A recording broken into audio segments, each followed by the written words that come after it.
Hello and welcome to round one of the Automobilista Australia TCR Australia series for 2020. Obviously, there will probably be two seasons this year after the much successful inaugural round last year towards the end of the year with Brenton Foley, our series champion. Obviously, we've had a couple of errors and issues prior to obviously kickoff tonight that I've had to sort out, so the graphics aren't going to be up to snuff like they are obviously, or like they have been in previous um, iterations and streams, but I do apologise for that. For round two, hopefully it should be all sorted. Tonight, joining me in the commentary box is Rody. Rody, how are you going? Pretty good, Lewis. Good to get back in the commentary box nice and early into 2020. And yeah, it should be another great season of TCR racing. It certainly should be. Well, we're in qualifying. Obviously, the format for qualifying has remained unchanged. There we go. But got a number of drivers out there at the moment. The race format has changed, but we'll go through that obviously when we come back after qualifying. But the qualifying format is obviously you get given 3 laps, which gives you enough time to set one timed lap. Currently looking at Turmo in his new set of wheels for Cupra Kai Racing. One terrible pun, but the old Karate Kid movies were pretty good. They were. I've never actually seen them myself, but I recognise the reference. Terrible pun, but Steve's done a pretty good job with the liveries on the cars. Nice use of the gradation. I don't actually see too many gradated liveries in AMSOZ, and yeah, I reckon they done a pretty good job with that car. I believe the last one would have been my old Lamborghini or one of my old supercars from one of the first seasons at TCR Australia. Sorry, not TCR Australia. It's Automobilista Australia. As Turmo drifting it through turn one. Now another change for this year is there has been a slight change in physics. We've moved to the next gen Marquez physics as Turmo locks up into turn two. So he's been all over the place to start this. Obviously, this qualifying lap in his season. I do believe, I think he was second at the end of practice there, so travelling along quite nicely pace-wise. But I think I did hear in chat that he didn't know how he did it, so...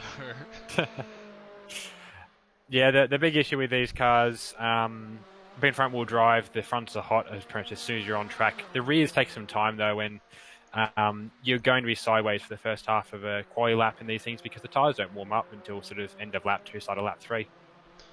Yeah, and the tyres are also updated as well for this season to go with the physics. So it's all next-gen Marquez physics updates, and they've just worked off, obviously, data from the Honda Civic TCR car that they've modified from the stock Marquez cars, hence the next-gen Marquez name.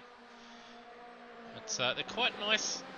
Obviously, they're much better than what they used to be through the faster corners to what they were last season. So we shouldn't have so many cars going sideways like Turmo through turn one. But Turmo having a crack out there, couldn't quite get it right. So he was off the throttle for a little bit too long. As Davies, it's the first time in qualifying. 38.1's a fairly handy time. The fastest times were in the 37s. Turmo does a 38.3, so there's more time on the table. We did see, obviously, locked up massively at turn 2. And obviously sideways at turn 1. Now got Thomas Paul out on circuit. He was fastest in practice. How's he going so far on this lap, Rody? I just got to Darren spinning. He was the next car set lap time, but he's lost his time.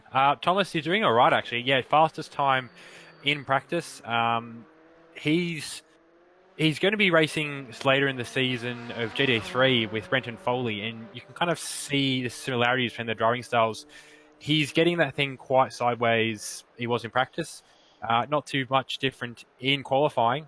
He is 7/10 down through the second sector split, and it being so late, I don't see him making that up round the final corner. So he should drop in behind Turmo. Yeah, he did set a 37 in practice.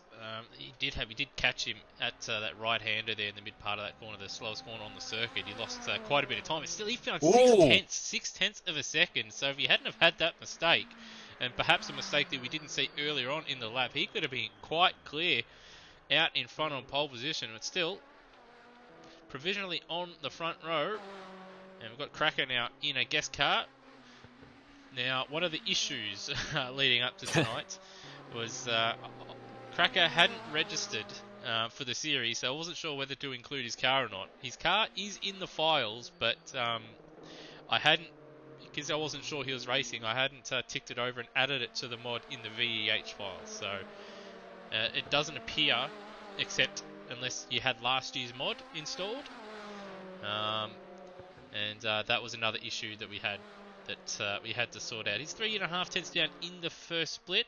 Obviously, we didn't see Davies' first split to see really how good or bad it was, but not too far off at the moment. No, Cracker was, I think, floating around the back end of the 10s in practice. Yeah, he's just sort of getting back to grip with the cars. We know Cracker's been a pretty handy driver in these things through the majority of last season, and yeah, he'd be happy just to get back into the grip of things again. Yeah, generally very steady. Not the fastest guy out there, but generally just nice and steady, qualifying and in the races.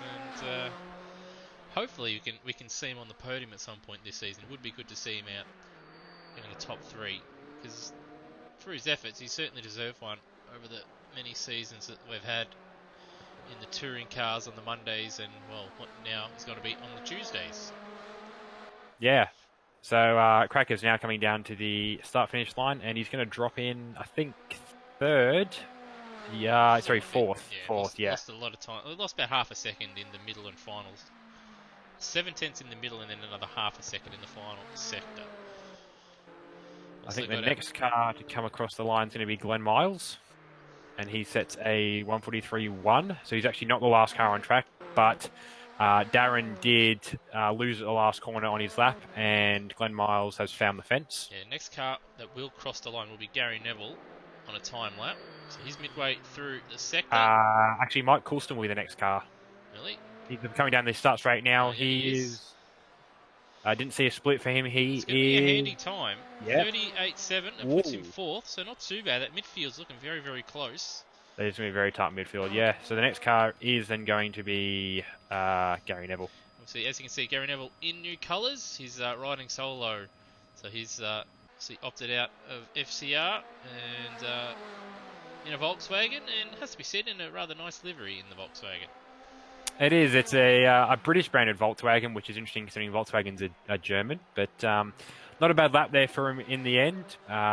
Again, just beefing up that really tight midfield. I think the next car I just heard go past would be... No, it was not Nether. Nether will be the next one. Nether will be the next car, Another driver that has changed teams. Is now no longer riding solo and is teamed up with Mike Coulston for Outworld Camel Racing. And he slowed down in the final sector. I reckon he's just picked up a track out of issue. I don't know. Yeah, I think so, looking at that, yeah. So he's having to pull up that lap. No, that's a shame, because that was actually... That wasn't looking like a pole lap, but it was looking pretty good. So, off the back of the grid for Nether. And we've got Brendan Ross. Next one's going to set a timed lap. Coming through the final corner now. Obviously, still with FCR. And it's sort of a throwback livery to one of the earlier liveries that they had, and he's going into the pit. He's got a track cut too. So he's picked up a track cut. Got Bolger out on the circuit. And we got our defending champion out there as well in Brenton Foley.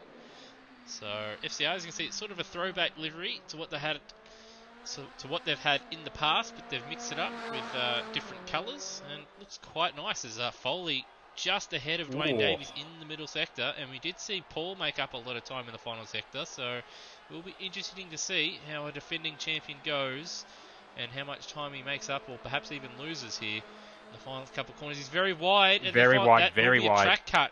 That will be a track cut, and into the pits it goes. Is. So to the back of the field for both the FCR cars, so not an ideal start for FCR.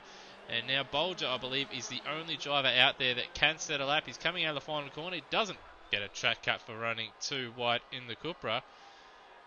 And it looks like it might be a pretty handy lap. Yeah, going to drop in 1:39.6. Not ideal, but still, that midfield very, very close. And Dwayne Davies has held on to pole position in the end. He was challenged by, see, Thomas Paul, who looked down and out in the middle sector split, but his final sector was absolutely superb and drew within a tenth.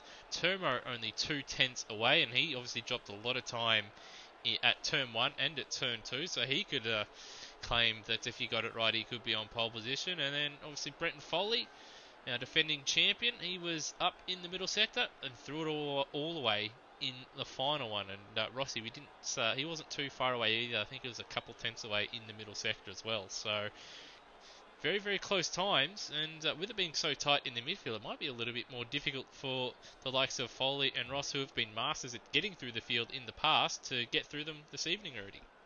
Yeah, I mean, we saw last season the packs were very dense. There's a lot of action in those racing packs. It was not a whole bunch for the leader. It was, cars going 2 wide and 3 wide. And I feel like the first couple laps, at least, the mid pack are going to take up as much racetrack as they can find as they're all squabbling for position. Even with a good start, yeah, Rossi and Foley are going to have issues getting their Corollas through the pack. Certainly. Well, we'll just take a short break as I conduct the driver's briefing, but we shall be back to go over, obviously, what's new for 2020 and obviously for race 1 coming up. Don't go anywhere.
Alright, and welcome back to our coverage of round one of the Automobilista Australia TCR Oz, or TCR Australia series here from Sydney Motorsport Park. We've just had qualifying, and Dwayne Davies, he's had a number of pole positions, obviously in season one of TCR Australia.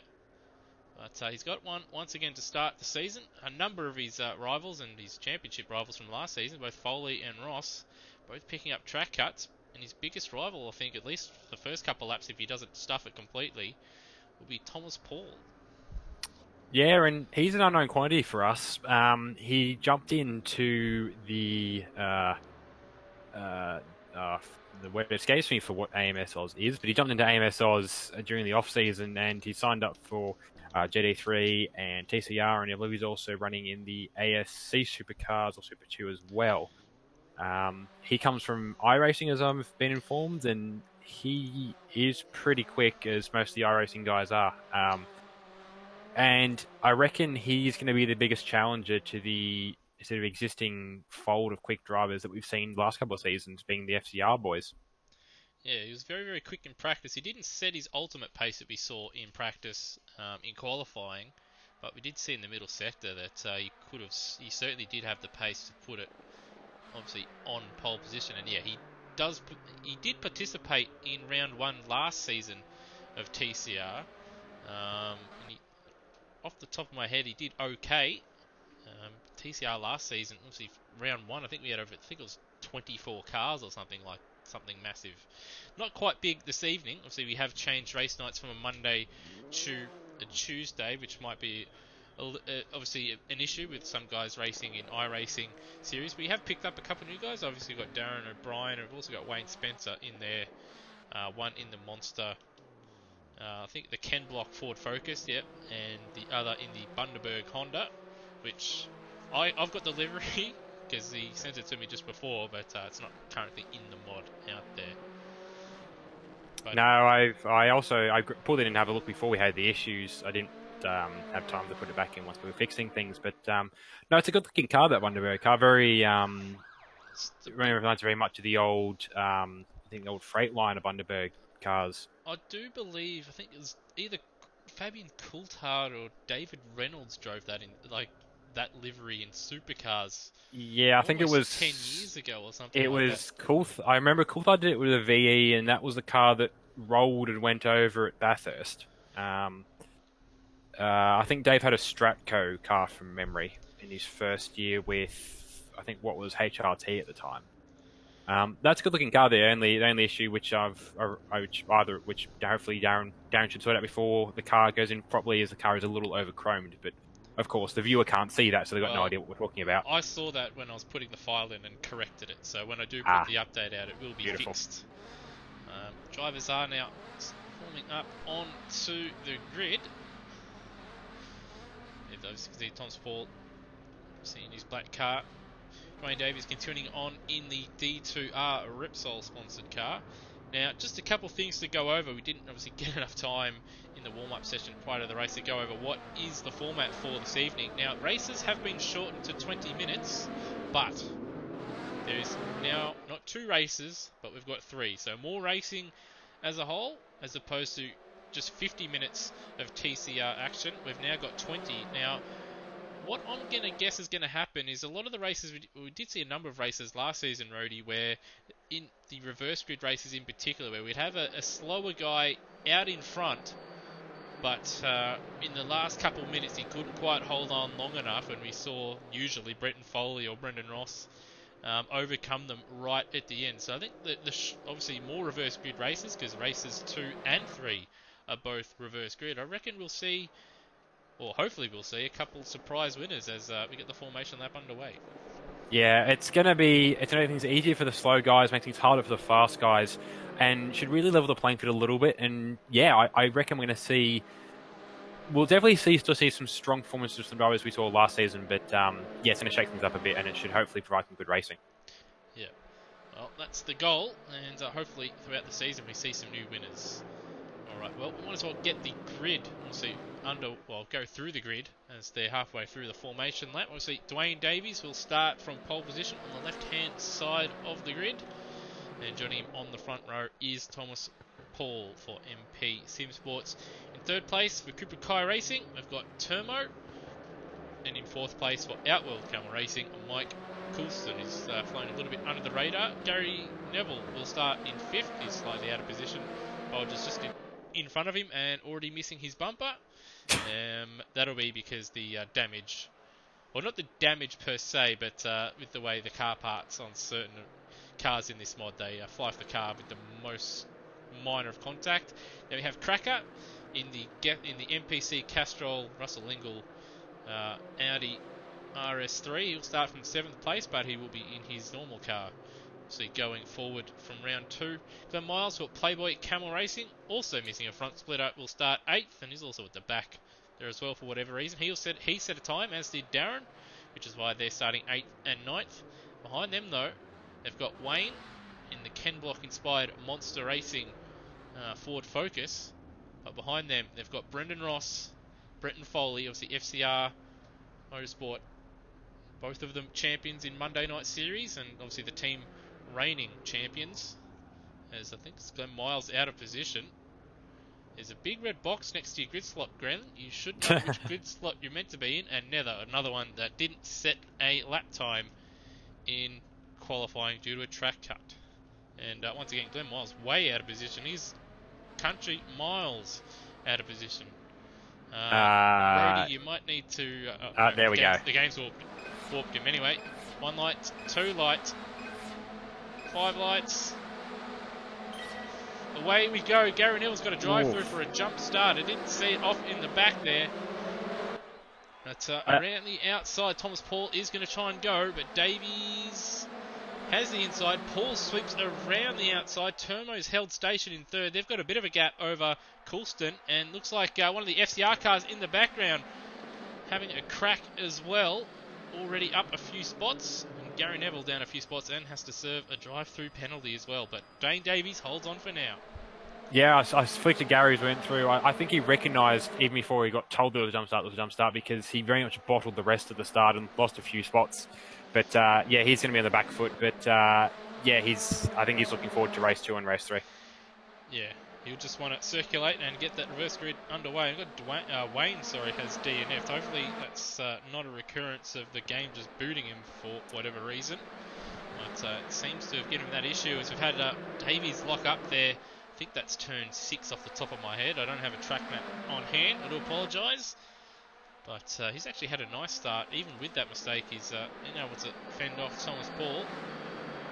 And we have Brenton Foley. There's contact between Paul and Davies. Means the front end of Paul's Volkswagen goes walkabout. And he's going to have a look up the inside at the right-hander. The penultimate couple of corners, which is not ideal. Davies holds on for now. Foley up into P5. Cracker P6. Ross also up a couple spots in P7. Yeah, it's great opening lap from the 2 FCR Corollas. Already Aussie Foley already in the top 5, and Rossi not far behind him. We've just lost. Just dropped straight out from the race. So I'm guessing that's an internet problem that's dropped him out, because he didn't look like slowing down or anything. But the game has unfortunately dropped him out. He had Brenton Foley right behind him looking to make a move. But unfortunately, another DNF already. And if I had to hazard a guess, more technical issues as Ross and Cracker both missing their brake markers by a long way into turn 2. And now Cracker and Bolger side by side through turn 3 with a very angry pack behind them. I was waiting for it. Oh, no, he hasn't. Okay. No, Rossi last night in TDC was loving to lick the stamp every corner he could find, and he looked like he was going to do the same there. But slightly more measured approach from Rossi this time around, it probably being a longer race. But yeah, this mid-pack right here, very busy. He's having a look. He's going to send it up the inside. Cracker hasn't made it easy. He's now broke himself a T-bone Bolger. The front end of the Castrol car's got damage, and Ross, he is going to get going, but that is a very, very big incident. Disaster for Bolger, who was an innocent bystander in that. Cracker hasn't lost out too much, but he's now got to get past Nether, who's out of position after stuffing up his qualifying session, and Gary Neville, who he's battling with as well, he's got to serve a drive-through. Yeah, the couple of cars that have really benefited from that is Tomo and Brenton Foley, who were within range of that group. But yeah, they're now sitting 6 seconds clear of that battle pack. That battle pack is still strong now. It's Gary Neville, who's just moving into his penalty, and Cracker.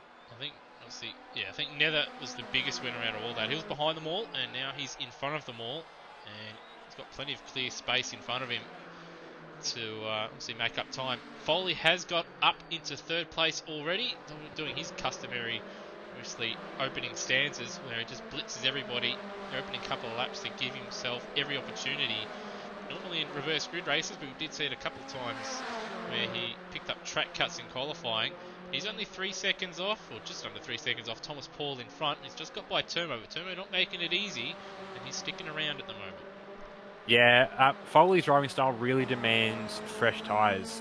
So he is taking full advantage of that. He will be pushing at 11 tenths in the first couple of laps, all these good tyres. When they start to fall off towards the end of the race, shorter race granted, so the effect won't be as large, but he will start to find punishment and start to pay his dues there. But hopefully for him, in his mind at least, that he is up the front and can then defend while he's on those worn tyres. We did see as we're riding on board, Turmo looking in front.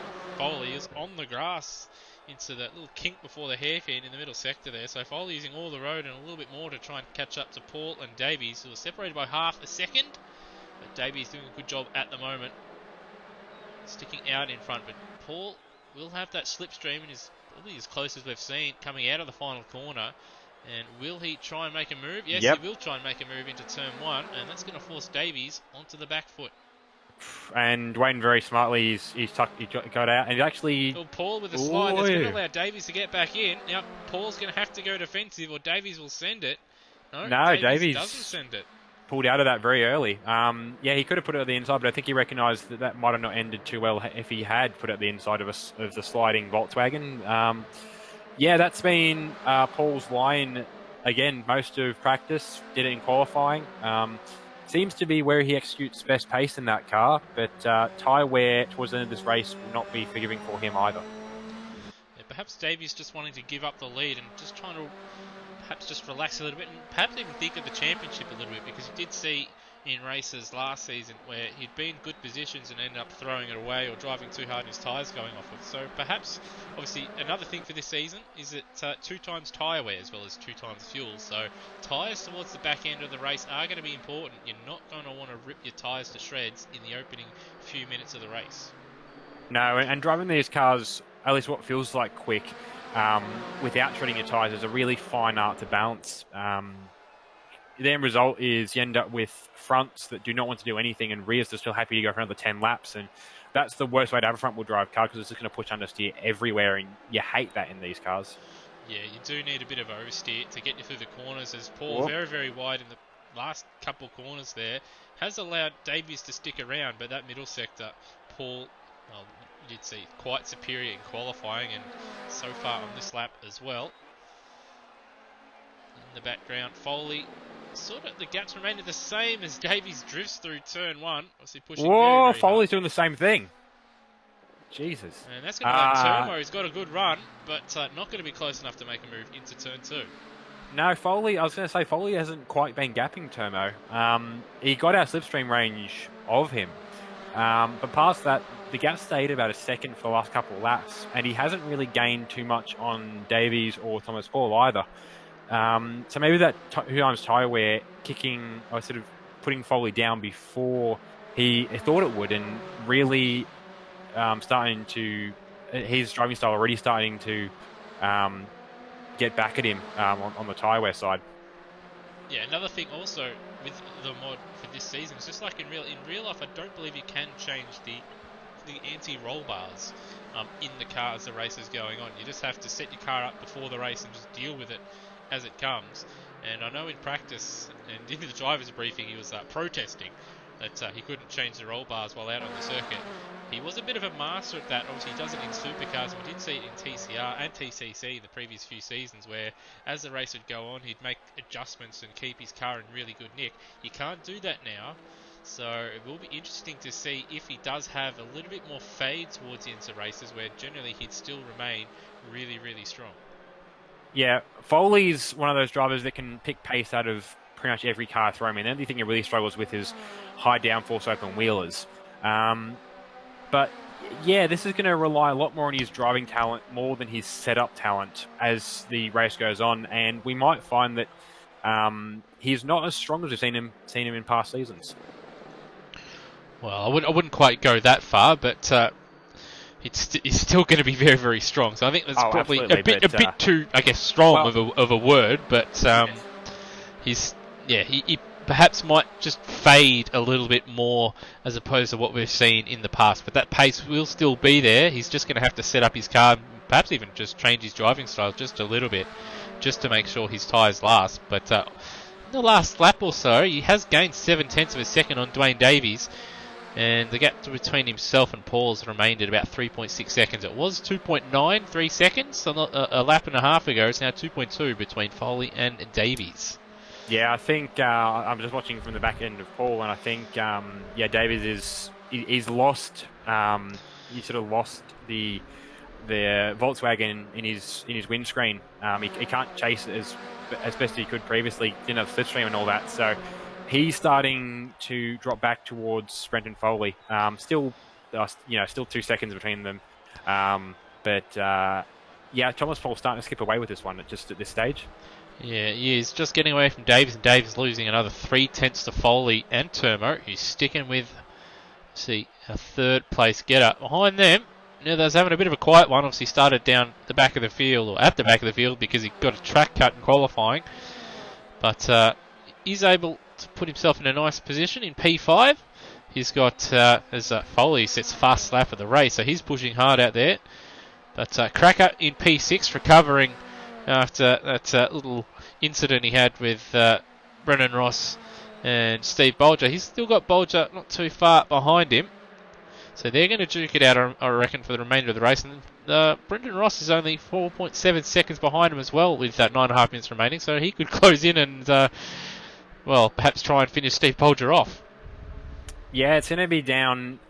Rossi, not as much of an aggressive driving style as Foley, but similar style of driving.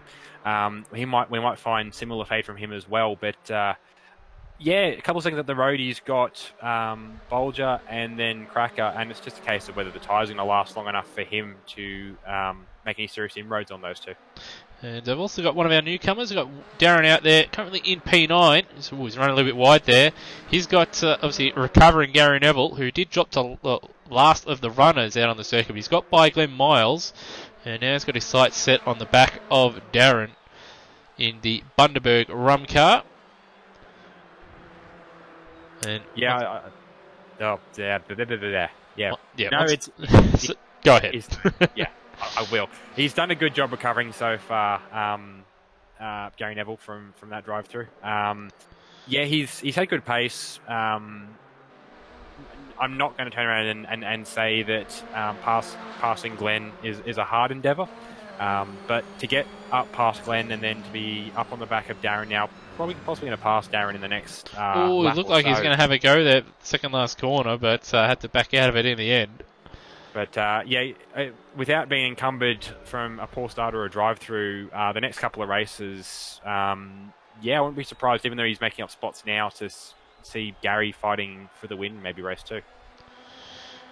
Certainly. He's trying along nicely. 39.6 for him on that last lap, but I think he was just balked a little bit from Darren in front in that middle sector. Darren getting wide and sideways at turn 1. That's going to encourage Neville to send it up the inside, which is exactly what he does. He's got ahead. Can he pull it up?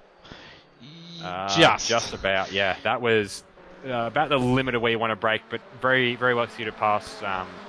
It was almost a little boring. There was no need to paint swap. There was plenty of gaps in the cars, but it's good. It's a nice, safe pass. You don't want to be having a big collision at this point in the race, and especially this high down the back grid. No one wants to fight that hard over 10th position on the road. Yeah, it's probably not got enough time to catch up to Ross or Bulge down the road, but still, we'll put him in good stead for the reverse grid race. Now, back at the front, Gap between Davies and Foley is, well, I think when they cross the line, it's going to be under a second. It was 1 second. It's probably going to be under that now. And Foley will have slipstream range, and Turmo right there as well. The gap between Davies and Paul was 2.7, now 3.2. So Paul in the low 37s. Davies on the last lap at 38.3. Foley a mid 37. And Turmo, I'm assuming, would have been a mid 37 as well. So Davies has got a bit of a job on his hands in the remaining 6.5 minutes as a Turmo massive lock up at turn 2. He'll definitely have a flat spot from that. But he'll be hoping now that a little bit of battling between Foley and Davies brings him back into play, and hopefully a bit of contact allows him to sort of sneak up into P2. Yeah, Dwayne and Foley have to be careful. I suppose Foley more so when he catches Dwayne, that he doesn't get stuck behind him for too long, because exactly they battle and they're going to slow themselves down, and it will bring Tomo back into it. And all you got to do is sort of be there when something happens, and Tomo could find himself up into third or possibly second if they battle too hard between themselves. Certainly. And then obviously further down the field, Cracker and Steve Bolger also very, very close together on the circuit as well. So we've got two little battle packs forming, and Brendan Ross is actually closing in on Bolger. In the last lap and a half or so, it's come down from about 4 seconds to 2.7. So I think we're going to see a couple battle packs converge right at the... Well, I've already got one, but we're going to have two. The second one converging right at the end of the race as well. So very, very interesting finish for race 1 in 2020. I reckon again, same thing. Cracker and Bolger battle too hard. They're going to bring Rossi into it, but gaps are pretty. Actually, no, timing was blind to me there. Foley. Yeah, new drivers. Foley is he's been on the back of Dwayne for the last half a lap, and he's not quite there yet, but he's close enough that. If Dwayne makes a mistake, which he almost did there, got a little bit too much side going in through turn 2, so that the tyre's starting to go off for him. He's close enough that if anything happens, that he can capitalise, and he's actually gaining too much on Dwayne timing-wise, I think, at this point. I think they're both achieving fairly similar pace. Dwayne possibly on slightly better tyres. Still not great tyres, but slightly better tyres than Foley's, but... I'm going to end that train of thought. Hand it back to you. I think it's just ebbed and flowed. Like when I've looked at the gap in the scoring tower, it's ebbed and flowed between 6 and 3 to 4 tenths of a second. So Foley has gotten close, but it looks like Davies is, certainly when we've seen, he's been a lot smoother than what Foley's been. Foley's been using every bit of road. He's locked up here and there. He's run wide. He's gotten sideways a few times. Well, Davies, we've only really seen him sort of get sideways at turn 1 that one time when he was travelling right behind Paul. So I think obviously that's why his tyres are in better condition. But I think he just looks a little bit more comfortable. As I say that, again, in the commentator's goes, he runs really, really wide at penultimate corner, and that's going to allow Foley... Well, I was going to say allow Foley to catch up, but that's actually opened up the corner for Davies and probably helped him out in the end. He's gained a little bit of time there, I think. Yeah, it was a little bit. I think he's gained 4 or 5 tenths off what we saw the gap being at this point last lap. He sets his personal best with that lap as well, so perhaps he should set that to do that line every lap. Yeah, I was going to say potentially the reason why we saw him not looking as exciting again as we talked about early on the tyre strategy game. I think he might have possibly recognised that, hey, I might not be able to catch Thomas Paul on the raw pace side of things, and rather than going for a 10 tenths race the entire way through, I'll back off a little bit. Not so much that I lose immediately off the back of Foley, but and I've got enough that when Foley gets to me, that I might have superior tyre over him and can at least hold him off, which I think is what we're seeing here. Yeah, I know last season he was very, very determined to try and get 1 or 2 over Foley, but in the end he didn't really quite do that, and he just made too many errors, and we have seen... Yeah, we did see that last season. He just made a couple really big mistakes or just didn't get away well early on. And I do believe he missed a round or 2 as well, which didn't help his championship cause. He did have a lot of pace in a few rounds, but didn't quite have that consistency. At the moment, I think he's just driving within himself a little bit, and that's allowing him to not make these mistakes and fend off Foley, who would generally this time last season would probably, or any time last season at this stage, would probably be all over the back of him or in front of him. Yeah, so I think it's the changes to the tyre physics. I'd say mostly is that what's changing, and also as a result, then the inability to just play around with any roll bars that is possibly hampering. Foley will adapt to the way these cars drive. He might not necessarily have got there in this race. He will get there. But Foley, as you've said, Foley not as strong in this stage of the race as we saw him last season. I do believe in round 1 it was fairly close. Obviously, I think Foley did have a little bit of competition from Corey Preston until he had a incident, I do believe, in one of the races, and then the reverse grid race he did what he normally does. But I think Davies, he might think that this is his championship to lose. Obviously, Ross is inconsistent, and Davies did have the wood on him a couple of times pace-wise, but again, the consistency got in the way. And I think, obviously, with Foley being not 100% certainty to show up every week due to the change of weeknight, I think he thinks that if he just puts together a consistent run of good results, he'll be in with a really good shout for the championship, and I think that's what's happening here, at least in race 1 anyway. Yeah, the only major threat, and it remains to be seen how often he's going to rock up, and also if he can consistently hold the pace he's doing at the moment. The only major threat to that is Thomas Paul, but yeah, exactly. If he's able to be better on average than Rossi, and Foley's not going to be here every round, then yeah, this is possibly Dwayne's best opportunity so far, at least, to try and snag a AMSOZ TCR title.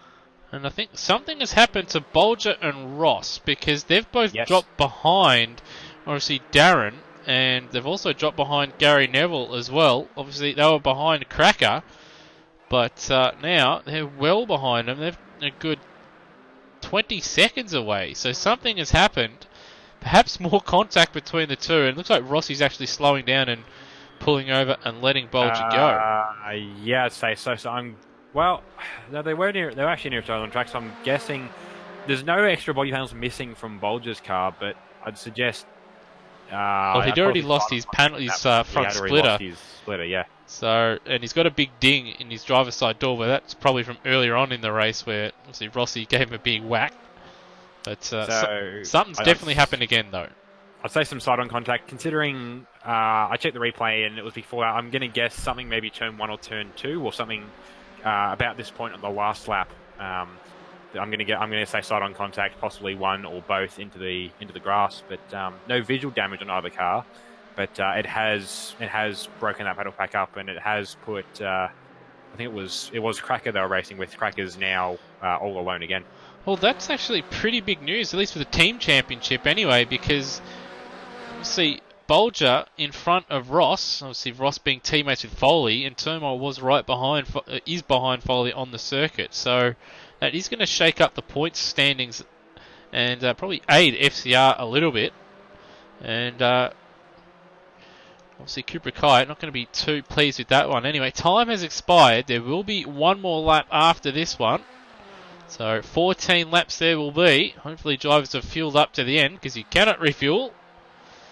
So Paul starting the last lap, 3.3 seconds clear of Dwayne Davies, he's sort of eked out. He's gained a couple tenths in the last lap or so over Brenton Foley. So I think those better tyre conditions certainly helping Davies out, while Foley is sort of overdriven his car in this one, and I think it's cost him a little bit. Yeah, Dwayne was 3/10 faster in that last lap, and the car's just looking in a lot better condition. It's looking a whole lot more stable, and part of that's driving style, but yeah, for the car's looking a lot better tired than Foley's car is, and I think he's held off sort of Foley's wrath, as it were, because now these tyres are too far gone, and he's well cleared. Actually, I think something might have just happened to Turmo, because he's 10 seconds back now. He's dropped off. I reckon he may have misfueled, because the last couple of laps, that gap was about 3 or 4 seconds. It's now out to 7, almost 8 seconds between himself and Foley. So I reckon he may have short fueled it by a little bit too much. We're right on board, and we'll see if he's lifting and coasting. He's downshifting normally. Perhaps he's just perhaps he has made a mistake somewhere, and that's what has dropped him the time. But regardless, Paul now coming out of the final corner, and he will take the first win in 2020. Started on the front row, got the best of Davies about the midpoint of the race and hasn't looked back. Thomas Paul for MP Simsports takes race 1 of TCR Australia in 2020. Dwayne Davies will take P2. Our reigning champion will take P3 in the end. Yes, Tomo coming home now for P4, and then it's about 10-second gap back to Nether. It's a very lonely race for Nether, but some good points for the Outworld Camel racing team. Outworld Camel racing team. The Alfa for the Alfa Romeos. Cracker's the next car home in 6th in the Russell Ingall Castrol MPC Audi. Gary Neville coming home now in 7th. Good run, actually. I think advantage as well by everyone else falling off in that latter stage of the race means that Gary's back up to 7th. So not in such a good stead for the reverse grid race, but some good points for the now privateer driver. Yeah, for G Nev Racing. We've got Darren out. That's across the line for Bundaberg Racing. Will finish in P8.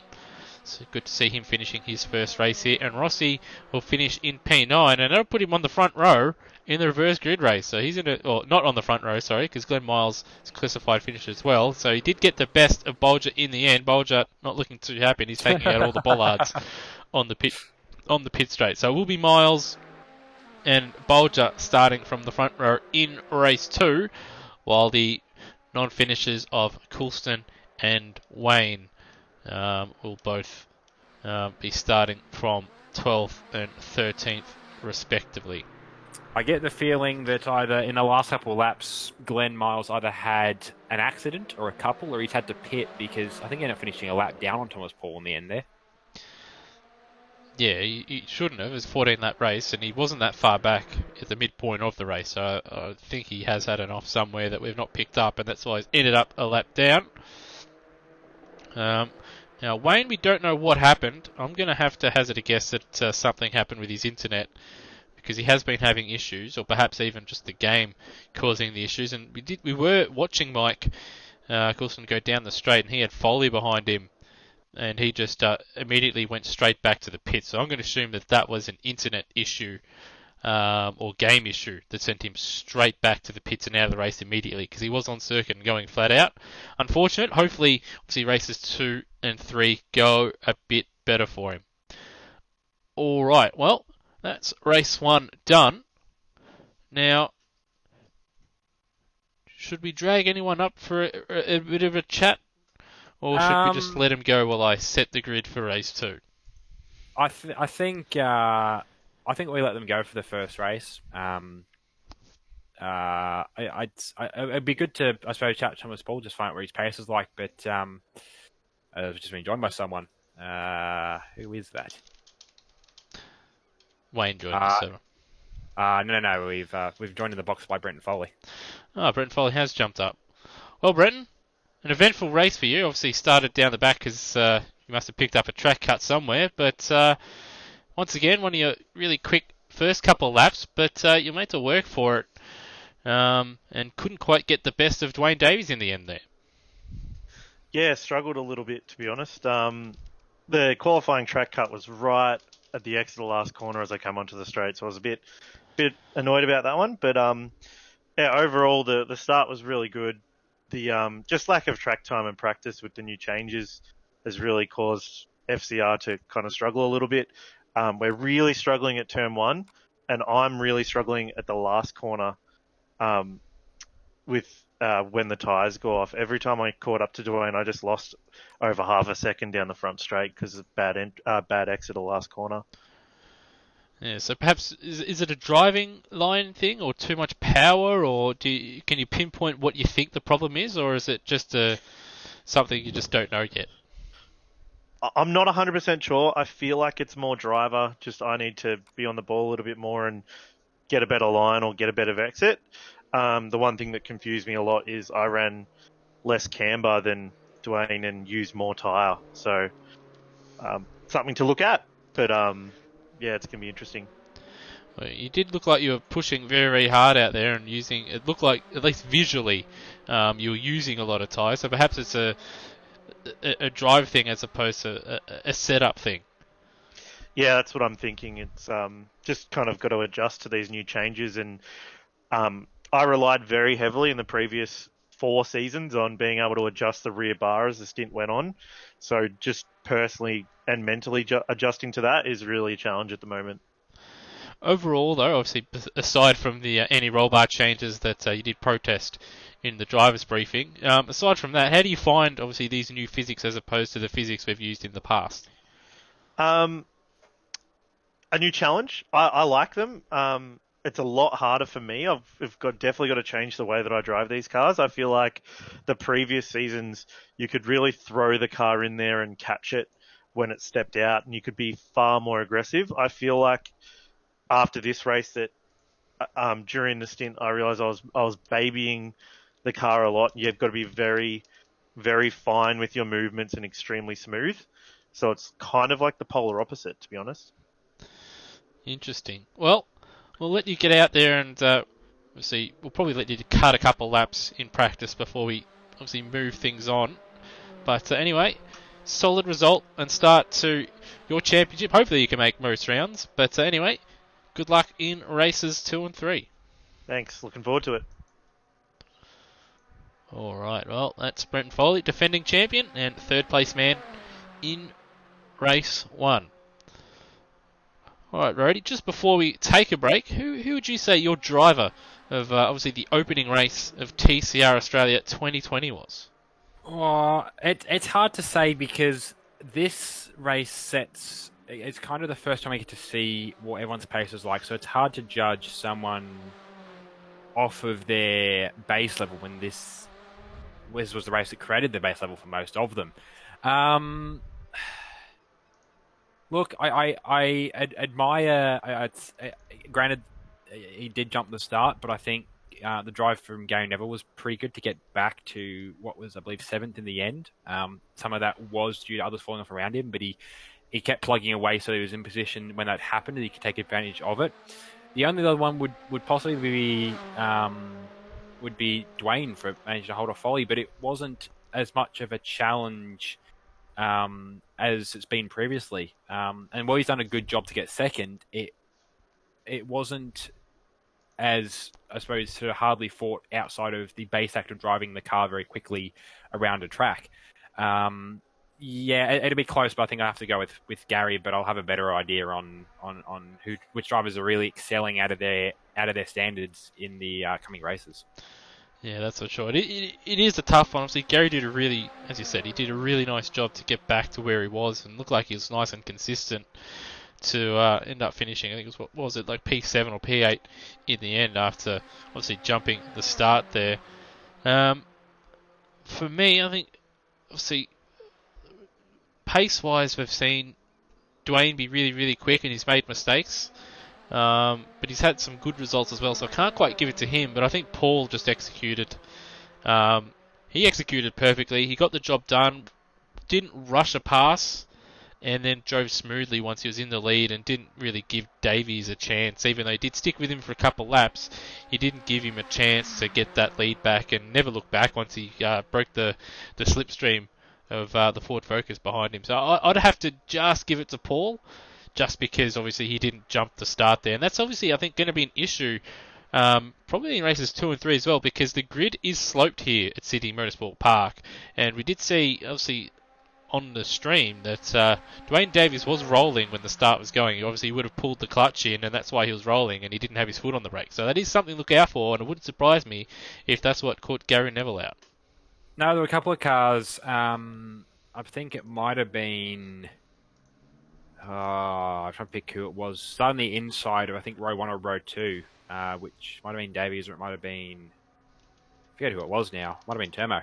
But I saw a couple of cars sitting a long way back from their grid boxes, as far as the game would allow, and they'd either tested or they just had recognised that, hey, this is a downhill slope, so we have to sit a bit further back in the line so that we can put the clutch in to get a proper start without having those issues. Obviously, you saw Glenn out of the box as well, but that was less of a tactics thing, and I think more of I fell off the track during the warm-up lap and had to try and get back into my position for the race start kind of an issue. But yeah, I think some of those drivers, even those that didn't get penalised, will have learnt now that either you have to juggle your pedals for the start of race 2 and race 3, or you're going to have to give yourself a bit of roll room in your start spot, so that when you hit the green flag, you're not ahead of the line when you dump the clutch. Certainly. Well, hopefully there's no jump starts. We have a nice clean run in race 2, and hopefully everybody finishes. Hopefully Wayne can get going and get his racing here in the TCR Australia going, and hopefully Mike Coulston has no issues with Team DNF as well from race 1. Anyway, we'll take a short, probably 5 or 10 minute break as we set the grid for race 2, but we will be back with 2 more races of TCR Australia. Don't go anywhere.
Alright, and welcome back.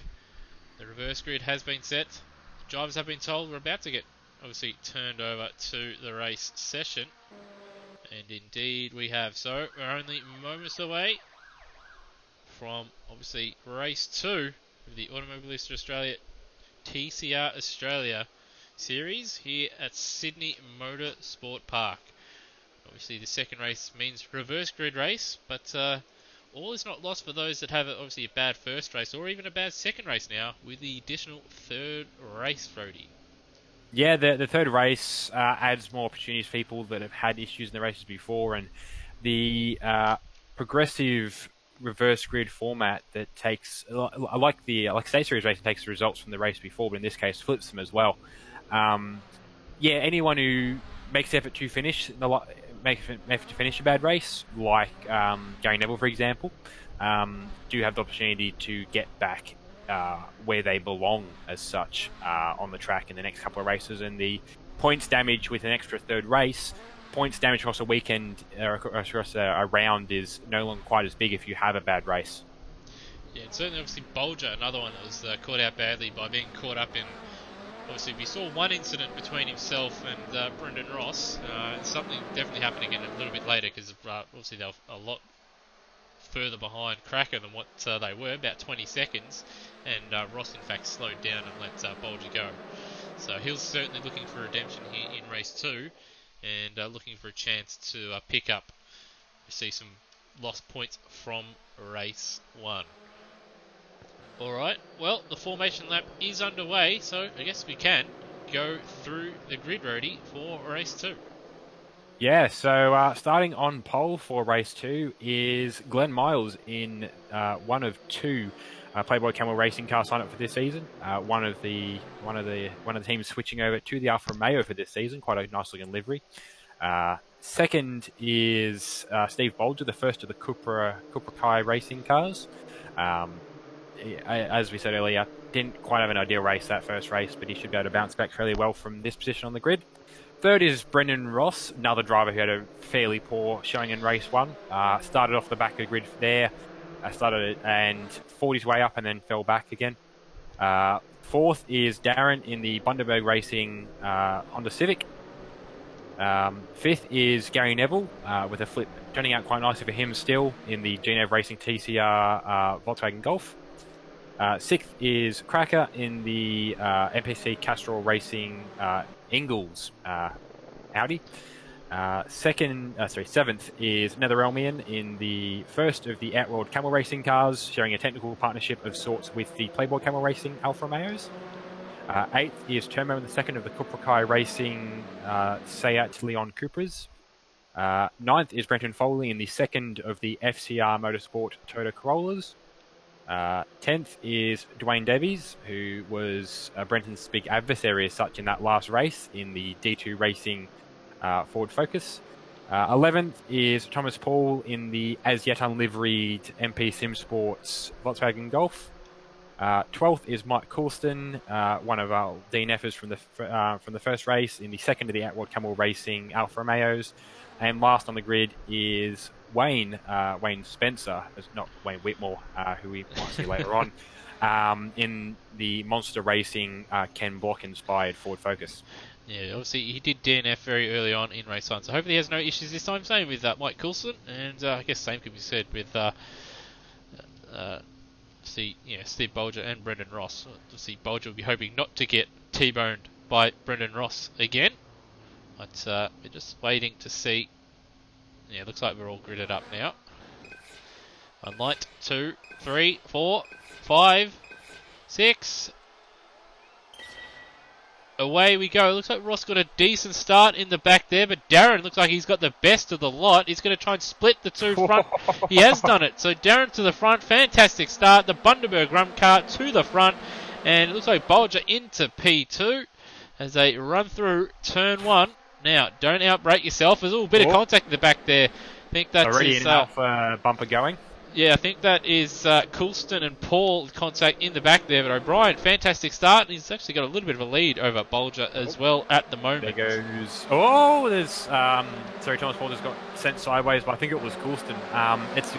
The squabble is very intense here as everyone finds position. Oh, and big dive from Paul, having a look up the inside of Neville. Neville's like, no, you're not taking that so easily. And just chops the nose of the Volkswagen. It's already missing a splitter.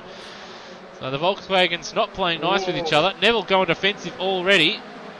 And once again, Paul forcing his way up the inside. Bit of contact, bit of biff. And Turmo also getting balked with that. And Wayne's going to go around the outside of Turmo. And he's going to have a look up the inside of Neville. Contact. He's just got to floor it, which he's done. Good racing from Turmo to hold on to that and not end up in the kitty litter.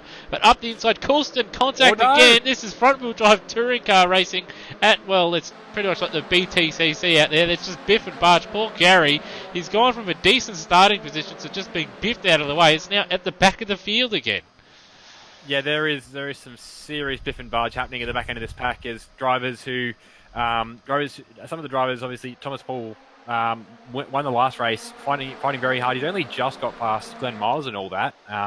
Glenn normally slipping towards, out of the top 10 at the end of the first lap of a roast grid start. But in all that mess and utter confusion, Darren's got the lead and actually held the lead. He's got Bolger having a look at him, though. Exactly, he's having a look, and we've got Foley's off at turn 1 down in the background.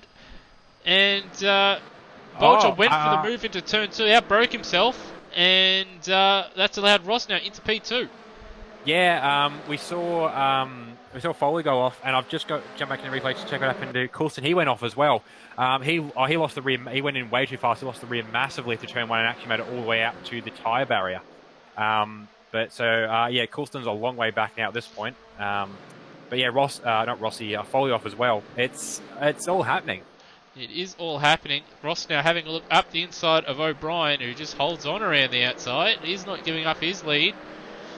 And in the background, Nether Elmiant passed Steve Bolger up into P3, and Dwayne Davies not too far away. Is wide at the little kink goes Darren, but he holds on, and big dive from Davies up the inside of Bolger at the hairpin, and they're going to be side by side behind them. Paul's just made slight contact with the rear of Cracker as he tries to make his way up through the field, but Darren, very, very angry pack behind him, but somehow still in the lead as we approach the end of lap 2. But he's ran wide again. That's going to allow Ross to steal the lead before the start-finish line. He has led a lap, has Darren, but he's not going to lead 2 here. He did a good job though to lead that lap, and he is not as quick as some of the guys around him, but he's not falling as quickly as some cars do from a roast grid start anyway. He's actually managed to hold his own pretty well against this current lead pack. Yeah, we did see a number of moves. We've got Nether into the lead, so Ross has outbroke himself at turn 2. Nether into the lead. Davies has got past Darren, who outbroke himself again. Davies up to P3. He's doing the Brenton Foley here, starting from the back of the field, finds himself up 7 spots, and is in P3. Nether, another fast starter, up 6 spots into the lead, but he's not been as quick as Ross in practice or qualifying. Or qualifying. Obviously in qualifying, neither of them setting a lap time, but certainly in practice, there was a little bit of a pace difference. But Davies now having a look up the inside of Ross, and Ross has to concede position. So fantastic start from Dwayne Davies, and now he's looking at a potential lead very early on in this race. Yeah, I was just looking back through the pack. Brenton Foley already back up to 9th. Actually, that was Thomas Paul on the outside. I think he might have just got a pass on Cracker Dunn actually around the outside of the kink. Well, he made a move up the inside the corner before on Bolger, and there was a little bit of contact which sent Paul obviously off the road, and then he held position. I think there was actually a bit of contact between Cracker and Bolger there in the braking zone. But yeah, Paul now up into P5. He's got to now navigate Darren in front, who's once again struggling a little bit at that final corner. And Davies has had a good middle and final sector. He's right in the slipstream of Nether Elmian, but he's having a look. See, both drove the Ford Focus last year. Only Dwayne Davies driving the Focus this year, and he is going to send it up the inside. Can he pull it up? Yes, he can. Foley fastest lap of the race, but he's 5.5 seconds off this. Now, Nether, he has been aggressive in the past with re-overtakes. He's going to do it again. They've both Ooh. right on the edge of adhesion. They both made it around the corner. Davies somehow held it around the outside. He's going to have the inside for turn 3 and holds on. Fantastic racing from these two. Nether not giving up. Davies not giving up. But in the end, Netherelmian having to concede position and Davies remaining in the lead. I mean, the worst part for Rossi is he's just sitting there watching that. He wasn't able to join in as such. He was there if either of them made a mistake, and they really did. I think they both got a slide on going through turn 2, a bit of tandem drifting. Speaking of, Dwayne climbed the curb a bit too far and lost the rear there again. But I think Rossi wants to get up fastly as to ideally, but he's just left. He's got the best seat in the house at the moment.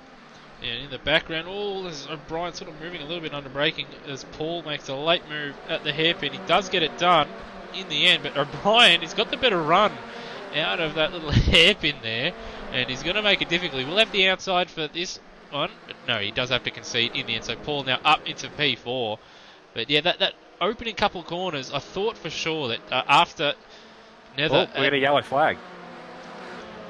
I'm not sure what that was for, though. Turbo off at the final corner, so he's gone around.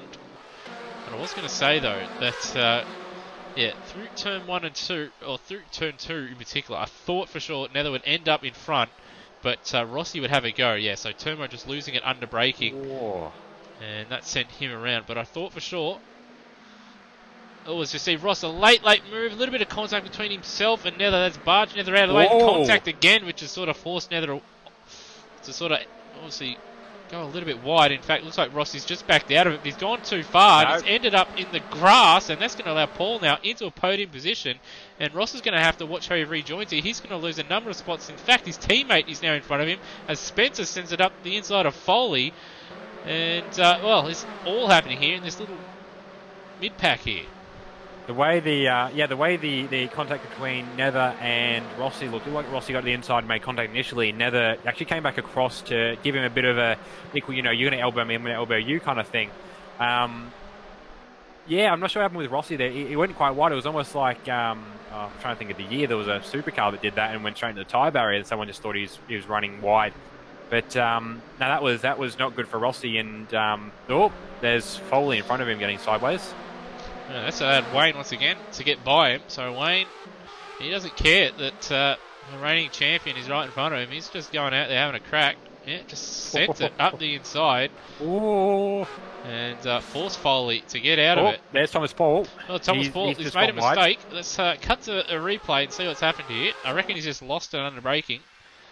Yeah, he's got on the curb and he's smart. Oh, he's actually...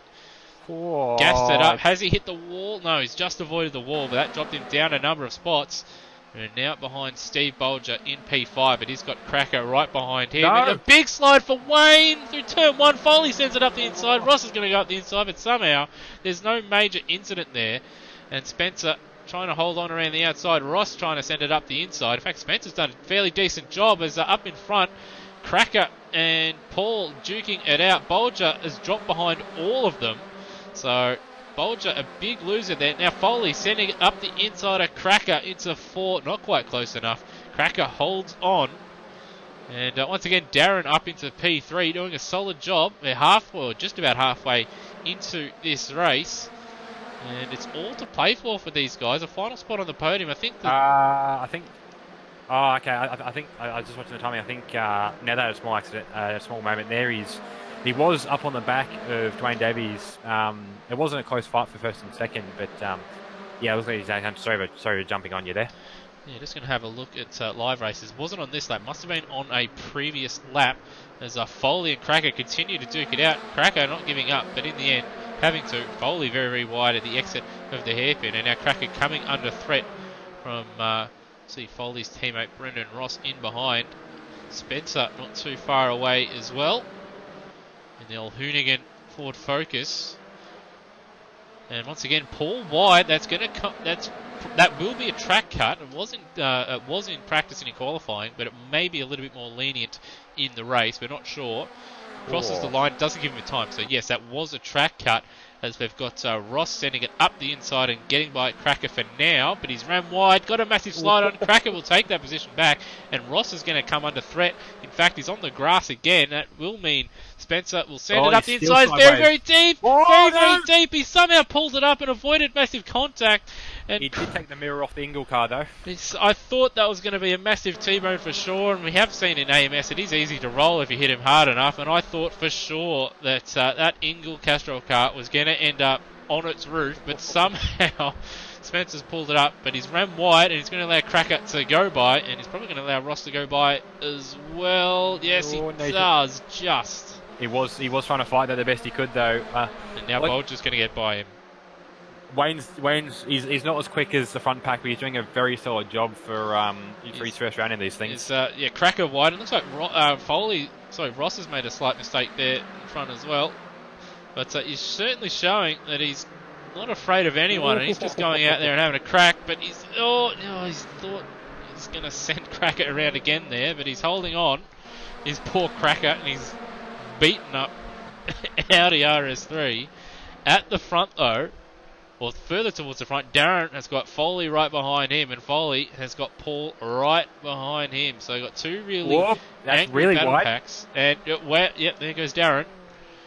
He's going to do some lawn mowing, and that's going to allow both Foley and Paul to get by. So let's just have a look on the replay. Yeah, just gassed it up too early there, and off he goes. It's calmed down for a second, which is good. Well, I've looked ahead instead of looking at the angry battle pack just to give myself a break. But around the outside, Spencer's going to try and go around the outside of turn 2 of Cracker. Outbreaks himself, can't quite get it done. Didn't lose out to Bolger. Now Gary Neville has joined the fray. Obviously Gary Neville did start fairly high up in this reverse grid race, but ended up being just barged out of the way on the opening lap and ended up being obviously shuffled down to last place. So he's still here, and with these guys battling so hard in front of him, a bit of contact and a bit of luck, he could still find himself in 6th or 7th spot with a little bit of luck. Yeah, Gary's in a good spot where he's at, because we've seen, we've just been unable to keep up with the action of this battle pack, is that it's still the point where it could really boil over into something major at some point, and he is in a good spot.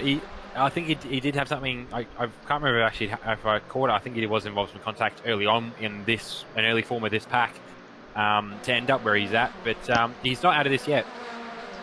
Certainly not. He's having a look at the back of Wayne, and Wayne's right behind Bolger. And further up the road as well, you've got Foley and Paul duking it out as well. So if stuff happens to them as well, you never know what could happen. There's still just under 7 minutes remaining, and with the way these guys have been racing, contact and people going off and ending up out of position, it's certainly a pretty strong possibility, it has to be said. But Bolger hasn't had the greatest run out of the final corner, and Wayne will have to slipstream for turn 1. Not going to be close enough to make a move into turn 1, but certainly if he has a good run through 1, he can send it up the inside at 2. But we've got yellows out at turn 1. That will be Glenn Miles in at turn 1. It will be heavily. So you can't pass at turn 1. Gary Neville having a look up the inside of turn 2, and he's sort of doing what Wayne did to Cracker. Bolger's wide as well, but Neville up 2 spots after a little bit of a nudge there. So I think we'll just let that one play on in the end. But Bolger down a couple spots, Spencer down 1, and now Gary Neville up into P8 with Cracker, only 1.5 seconds up the road. Yeah, but I have a feeling that he's not necessarily guaranteed that spot yet. Wayne's still looking very racy behind him. He certainly is. He's not giving up at all, and when we've seen him get close to guys, he just sends it. So I reckon if he doesn't end up going off the road here at the King, you'll just send it up the inside, and he thought about it. But in the end, looking like he's going to try and set it up for later on in the lap. He's had a good run out of the hairpin. I think Gary Neville went a little bit wide there. Was put off by Spencer. And Foley and Paul still having a very, very close battle up ahead.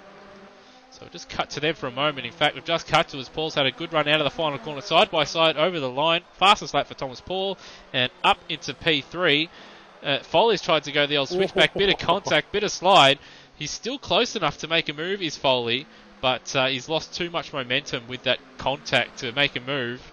It's Paul very, very late on the brakes. Foley also late on the brakes. Both able to pull it up somehow. So both of them very, very good under braking. But Paul now up into P3, and they're only 2.5 seconds away from Netherelmian, but they've only got 4.5 minutes remaining.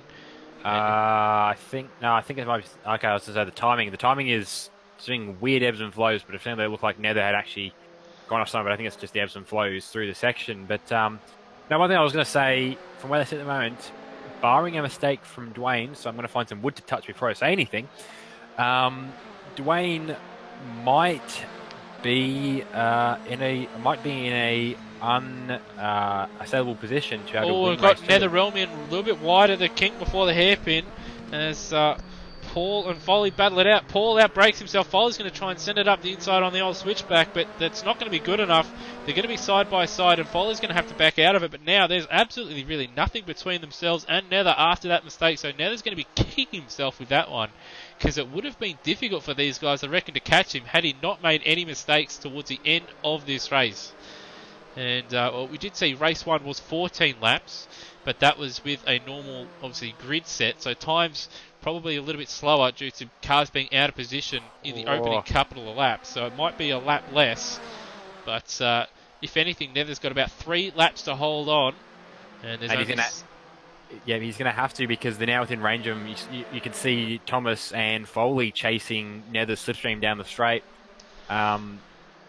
Yeah, if they continue to battle too hard, they might fall into some issues. But the interesting thing to think about, and I mentioned it earlier, we were talking about it during the break, but GD3, these two are teammates for the coming GD3 season. So, you don't want to race it too hard. You don't want to make the. Well, I'm not sure. I think Paul in GD3 actually they were drawn as teammates, but I think Paul's actually dropped out.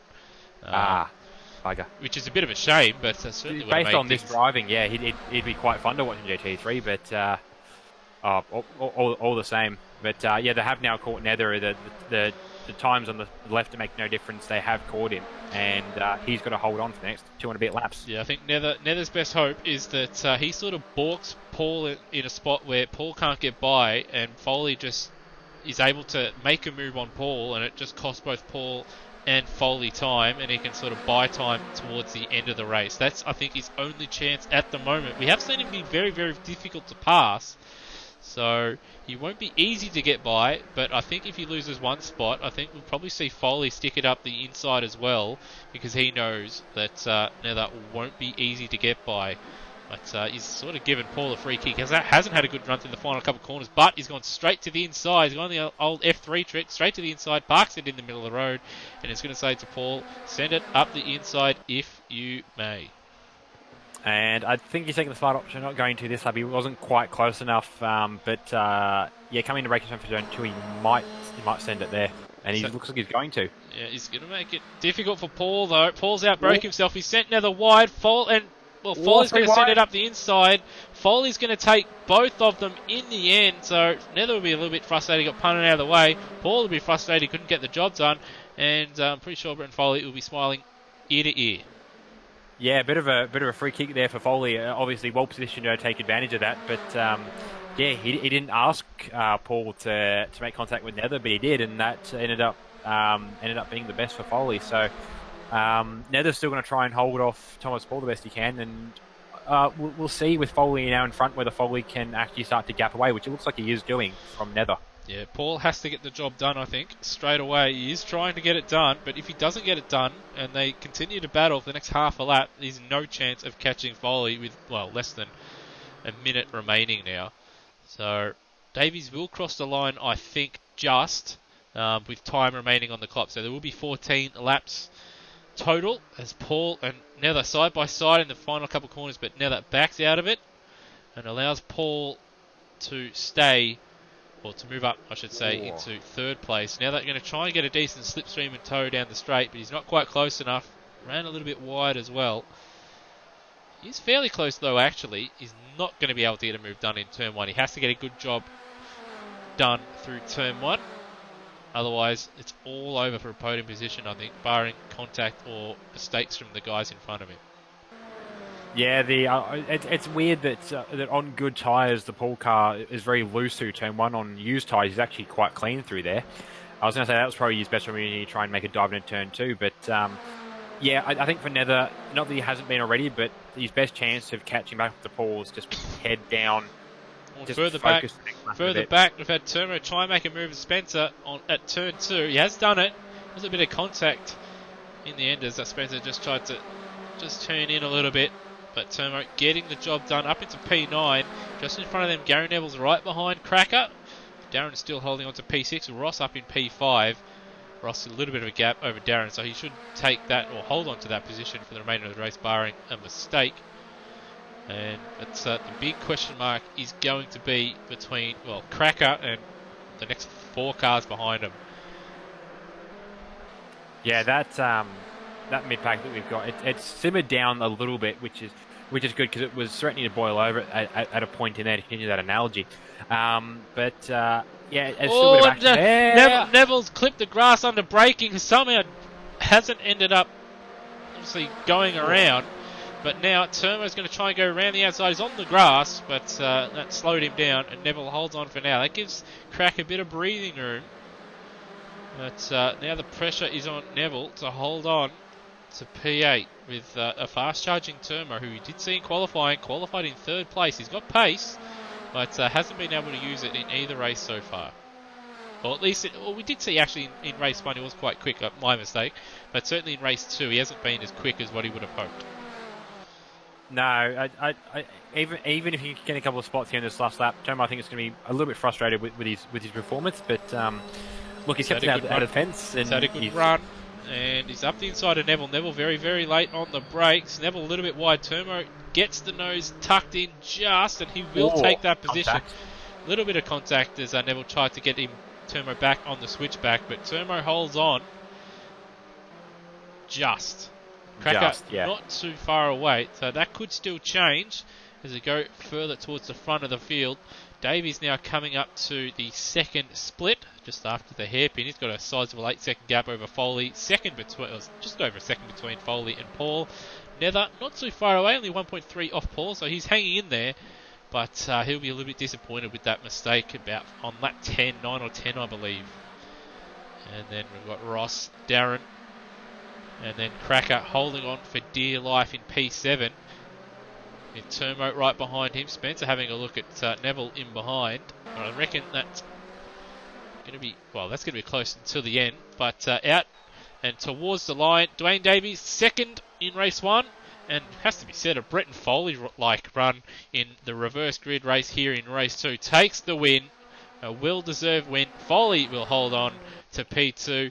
Paul, solid P3. Some nice hard racing. A little bit of bad luck, a little bit of biff, but in the end, solid podium result for him. Netherelmian, he'll be a little bit disappointed with that mistake towards the end there on lap 9 and 10 that we mentioned earlier, but still, good result for him in P4. Brennan Ross, P5. Darren, has to be said, very solid P6, did a good job, had a fantastic start getting into the lead, held it for a lap, and made it very difficult for the guys behind him to get by. Turmo, in the end, did take Cracker, so we're actually going to have to cut to that to a replay, actually. It looks like it was a run to the line. I was going to say the gap at the line was 0.03 of a second. So we just cut to a replay. So Turmo had closed up. A big slide for Cracker at the final corner, which cost him a little bit in the in the early part of the corner. Didn't have a good exit. Turmo had a nice exit. It was a run to the line. Cracker made him gave him just enough for Turmo to slide his car half on the grass, half on the circuit, and it was a photo finish with Turmo stealing P7 in the end. Cracker in 8th, Gary Neville in 9th. Wayne, well, I think he justified having the Ken Block car because that was action-packed. And Steve Bolger, again, he'll be a little bit disappointed with obviously probably getting caught up in a couple of little bingles again, which dropped him further down. Not his night so far, but still one more race to make up for it. Mike Coulston, P12, and Glenn Miles, our only non-finisher in race 2. Well, Rudy, we can finally catch our breath. Yeah, that was It wasn't like the first race was not a TCR or a touring car style race, but compare it to this one, and it was almost night and day. That was it's sort of racing you live for, racing that you just cannot keep up with, and it's fun. But you get to the end of it, and you just you have to go half an hour without taking a breath because you got no time for it. It's just happening. It's all happening in front of you, and that was some great racing. Even those guys who wouldn't have had in the big picture a race they wanted points wise, I hope they enjoyed it from the aspect of having that mid pack of having like Termo is a good example of having people to race with. It's not good points to come a couple points ahead, a couple of positions further up, but do it by yourself. It's more fun, at least from my experience, to come seventh or eighth, but do it in like a point. Do it by like 0.03 of a second or something like that at the end of the race. That was some great racing. Yeah, I think everybody at that stage of that race, or for most stages of the race, everybody had someone, except for, I think it has to be said, Dwayne Davies for most of the race, once he got into the lead there, but everyone aside from him had someone to race for the entire race.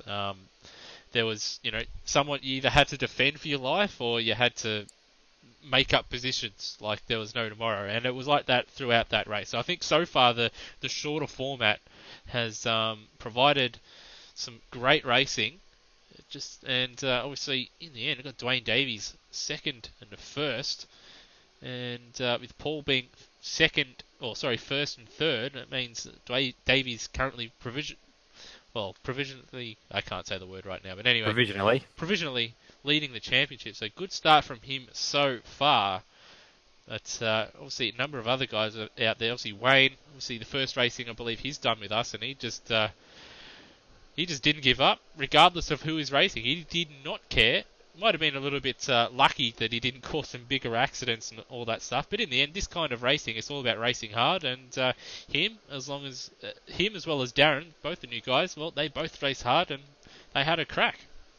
Exactly, and in both of them, they didn't have some of the raw pace of some of the guys around them, but they didn't let that stop them. Darren, I suppose, slightly more mature head on his driving style, but he didn't block to an inch of his life, but he did not make a pass on him easy, and he had the pace, at least in a slipstream, where he could just about keep up with the guys around him. And yeah, a bit more time in the cars. Hopefully gets a little bit quicker. He's definitely a mid-pack driver.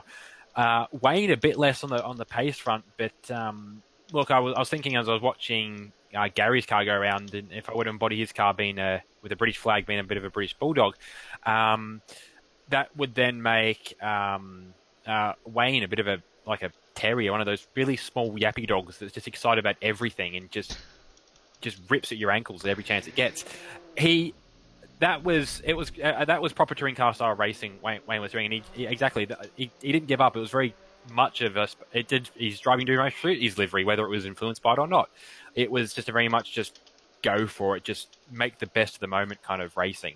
And exactly, he's very lucky he didn't cause any big accidents, but no, that was great. He just kept digging, which was awesome.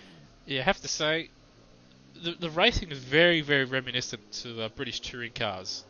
It was just, people making moves. Obviously, we did have the Davies sort of get into the lead and sort of stayed there. But aside from that, it was just everybody's out there racing hard. There's a little bit of biff. And when I imagined, the TCC and now the TCR series, this is the kind of racing that I imagined.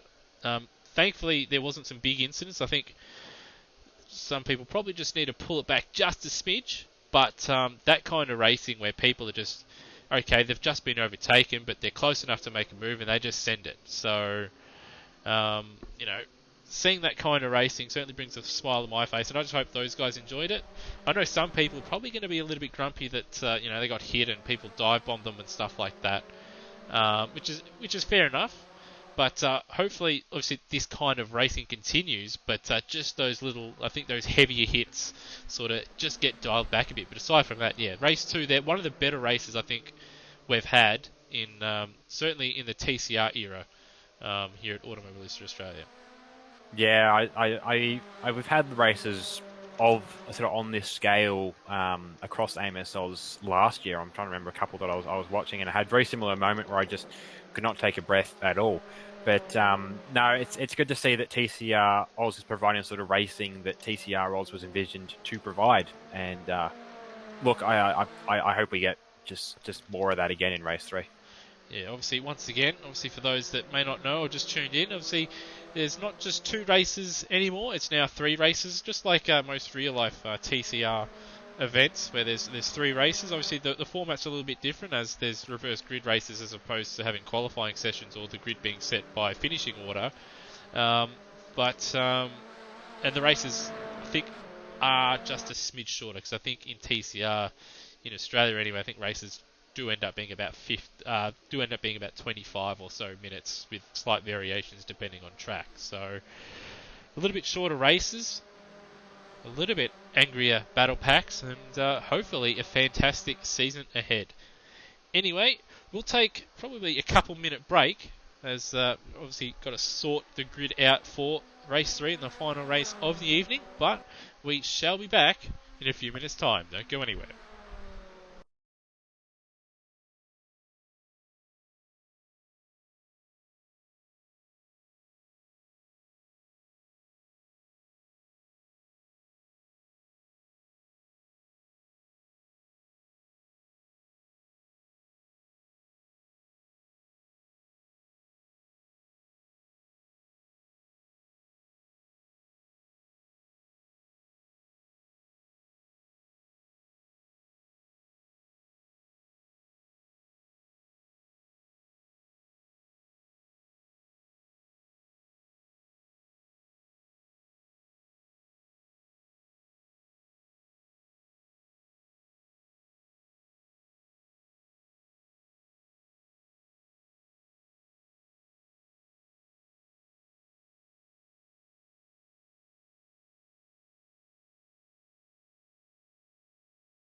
I'll double check.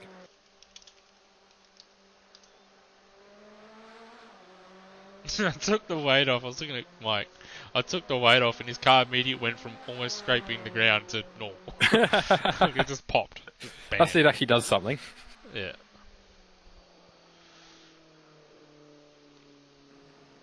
Where is he? Where is he? Where is he? Where is he?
Alright, and welcome back. I know there's only a couple of you watching, but I know people will watch on later after the race is done and dusted. We'll see, got about 3 minutes left in the warm. We're going to let it run through this time. We'll see Thomas Paul jumped out of the server and don't know why. So we've just decided we'll go through the warm-up. If he's not back, we'll restart the warm-up and then set the grid, and then see, do we move straight to the race. So drivers is currently out there having a bit of fun, setting some lap times. With Cracker currently fastest man on the circuit at the moment with a 38.1. Also, a thing of note that obviously both of us sort of forgot about in see these races after race 1 where there's not been any practice or qualifying sessions to rubber up the track, Brody. But obviously with the server obviously with the mod having issues and being short in practice, the server settings has had the rubber set to medium. So they're a bit lucky this weekend in that they've got a little bit more rubber to play with in the second and third races this round, which probably won't be the case for the rest of the season. Yeah, that's a good point. Is that yes, it's a different rubber standing that they're used to previously, and it's a different rubber standing they're going to have for the rest of the season. So obviously you want to get a grip with the cars, but you got to be careful not to get too acclimatized to them as they are, because the cars aren't going to change. The track conditions are going to change for the rest of the season, and if you get too used to this, you're having to relearn. So I just saw bumpers go flying in the background. That'd be cracker. That'd be cracker. You have to relearn your car again. I was going to bring up. I was going to bring up a point that was very kindly pointed out to me by FCR driver Brenton Foley. Is that this is going to be the first time in a very long time, potentially, that FCR doesn't win a race in a round, which FCR won races every single round of the last season and a fair few before that. So, it's been a long time since we've not seen an FCR car on the top step of the podium for at least one race in a round. Well, I'm not going to count it out. But it has to be said, if I reckon if Dwayne Davies does finish and he doesn't have a monumental mistake, I'd say he would be my favourite to take out the win again. That's of course provided if Thomas Paul doesn't show up, because he showed some good pace as well. But those two did seem a little bit faster than, Brenton Foley and Brendan Ross. But yeah, you're right.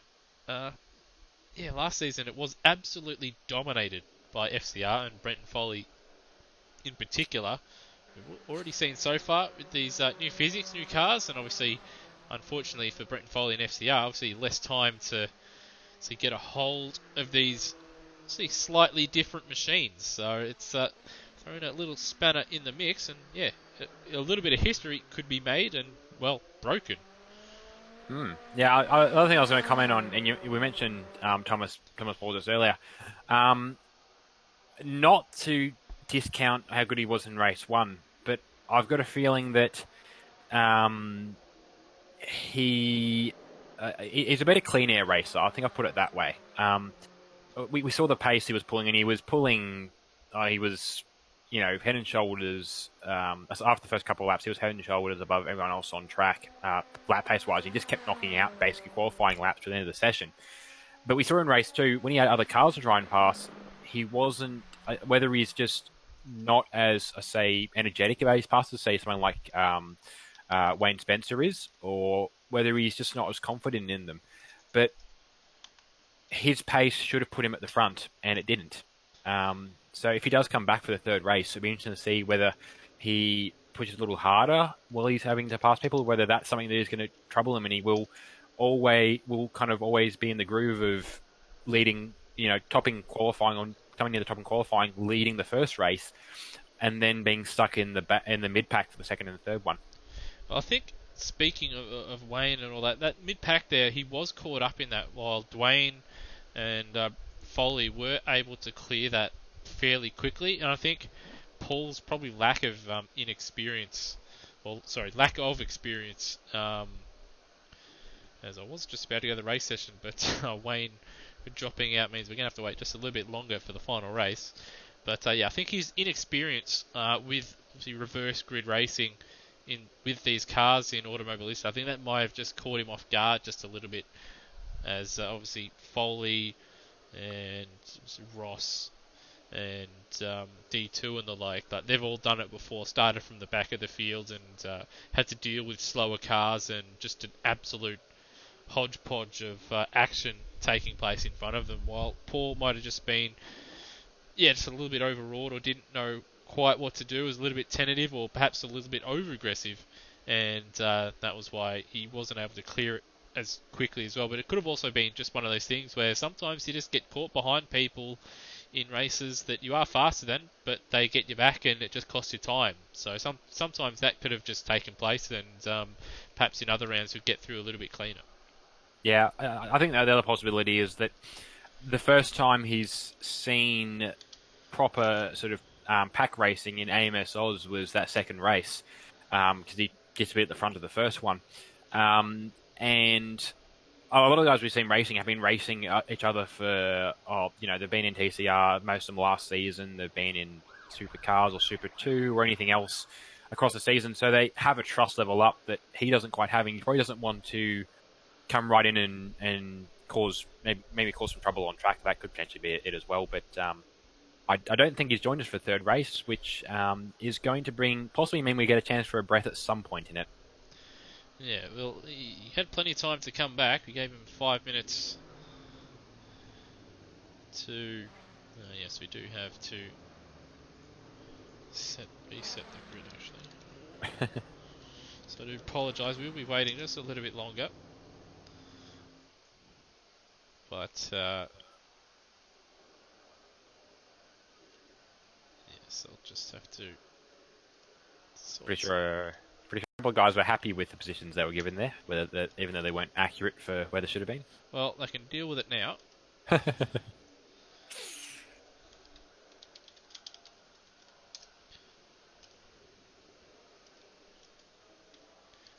yeah, we'll be getting underway shortly. To apologise once again. Once again, Wayne has left the server. I'd say Wayne having... That's just a Discord ping. I say Wayne, he had the same issue in... he's had similar connection issues in TDC yesterday. So I believe his internet is not the best. Probably more on a level of, say, a Tara level internet connection, or a mic when his Camel Wi-Fi does wander off, like it occasionally does. Yeah, we're going to have to ask him at some stage what his internet connection actually is. And, well, Tara, they did sort of sort theirs out by, I think they ended up using a dongle or something at some stage.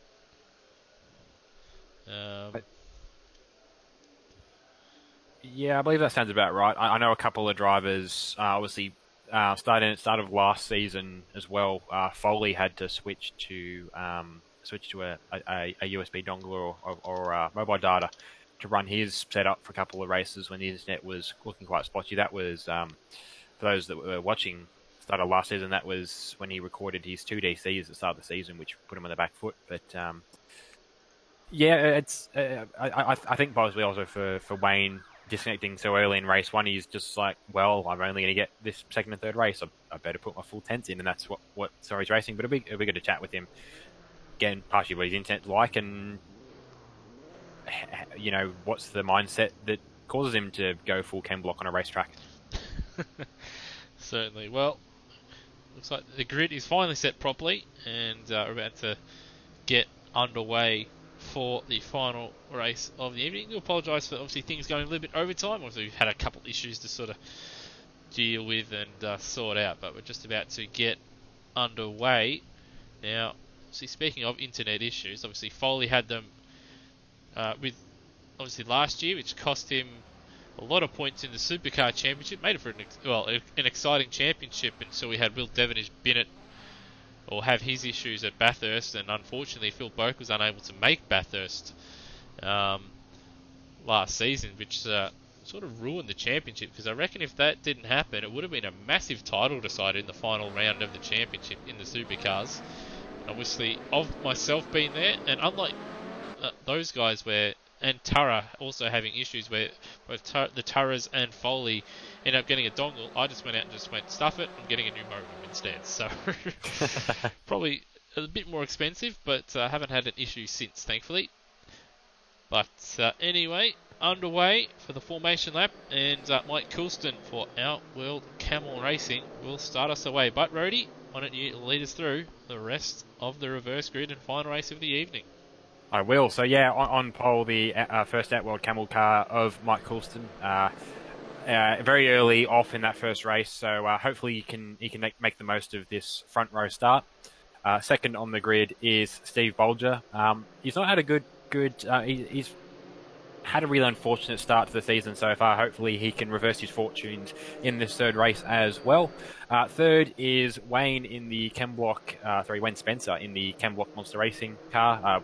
As we've already said, he had some brilliant pace and tenacity in the last race, and we hope to see some more of that again in this race.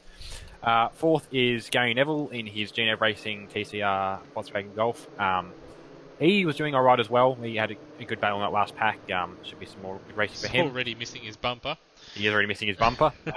Fifth is Cracker in the MPC Castrol Racing Audi. Somewhat, again, a part of that battle pack as well. Sixth is Termo in the second Cupra Kai Racing car. He would have preferred to be a little quicker a little further up the front with his pace. And missing front splitter, so he must have been the one that hit Gary Neville. Seventh is Darren in the Bundaberg Racing car. Great showing from him in that race, and he's starting on the back half, so a bit more of a pull for him, but he should do all right. Eighth is Brendan Ross in the first of the FCR Motorsport Toyotas. He's hoping for a better result. Ninth is Nether Elmian in the second Out World Camel Racing car. He'll be hoping to hold off the FCR boys for a little bit longer. 10th is Brenton Foley in the second FCR Motorsport Corolla. And 11th is our current points leader, Dwayne Davies in the D2 Racing Ford Focus. Yeah, so he's actually, with obviously Paul not making this final race, if he just finishes, really, he's going to have quite a nice lead in the championship, has to be said, unless he has an absolute mare in this one. So he's starting his championship hopes the right way, and we just wait for the drivers to form up on the grid. Obviously a couple cars down from where we started the night, and there's Wayne just blinking there on the grid. Hopefully no internet issues and he can complete this one. It looks like everybody just about formed up. So it looks like I think there's Ross there, yeah, just out of position, but in position now for race 3. The final race of the evening is underway. No jump starts, thankfully. Wayne's gone nowhere. Darren's had a decent start. He's looking up the inside of Cracker. Around the outside, Bolger into the lead. Darren having a look up the inside, and he's got by Cracker. He hasn't had a good start. Gary Neville up a spot. Termo up a couple of spots. Darren up a couple of spots. Coulston down 1. But so far, it looks like not too much contact at the moment, thankfully. They are side by side through the field. And Davies hasn't had a particularly good one. He's still at the back of the field, as it looks like Termo are having a look up the inside of Gary Neville. And Neville not giving that position up, so they're going to remain side by side for now. But Termo taking that position, and Darren or O'Brien there, it's a little bit sideways. We'll just cut to a little bit of replay, see what happened there. I wonder if that was contact or if that was just him just pushing too hard. No, that was just him just pushing too hard, but he's around now. So we'll have another quick look at that one. He turned in, and I believe Wayne Spencer on the inside. They collected wheels, and that spun He was on the grass. Bundaberg car. He was on the grass when he went to brake and turn in, and that's what sent him around. Now, Coulston has got onto the back of Bolger as Foley around the back there. He's trying to get past Cracker in the background, but Coulston not letting Bolger get away. A little bit of a twinge for Bolger. As off goes Coulston. He's in the wall. Oh, off goes Cracker. Actually, Cracker punted. I wouldn't say punted, but there was contact with Brenton Foley there. Yeah, so let's just have a look. So Foley on this replay sent it up the inside, and they're side by side. Oh no, Foley's ran into the back of Cracker there. He's rear-ended Cracker and sent him into the wall, so that's not good. And we've got Wayne out as well. So what's happened to Wayne? Internet issue, or has he just had an off? I think it's internet issue, because everything's looking good. He's going down the straight, and yeah, he's dropped out. So unfortunate internet issues continue to plague Wayne, but he was certainly a bright little star in race 2 with the action he was providing on the broadcast. But at the moment, Cupra Kai currently out in front for the Cupras. They've got Gary Neville a couple seconds, well, second and a half back in third. Brenton Foley up into fourth, trying to get his season up and running and try and get FCR a win here. Yeah, we've actually got both the Cupra Kai guys. Tomo's just gone the inside of Steve, and I think there was a bit of team communication there that they didn't make any contact, but yeah, Tomo now assumes the lead, and pretty dream start for the Kuprakai Racing team.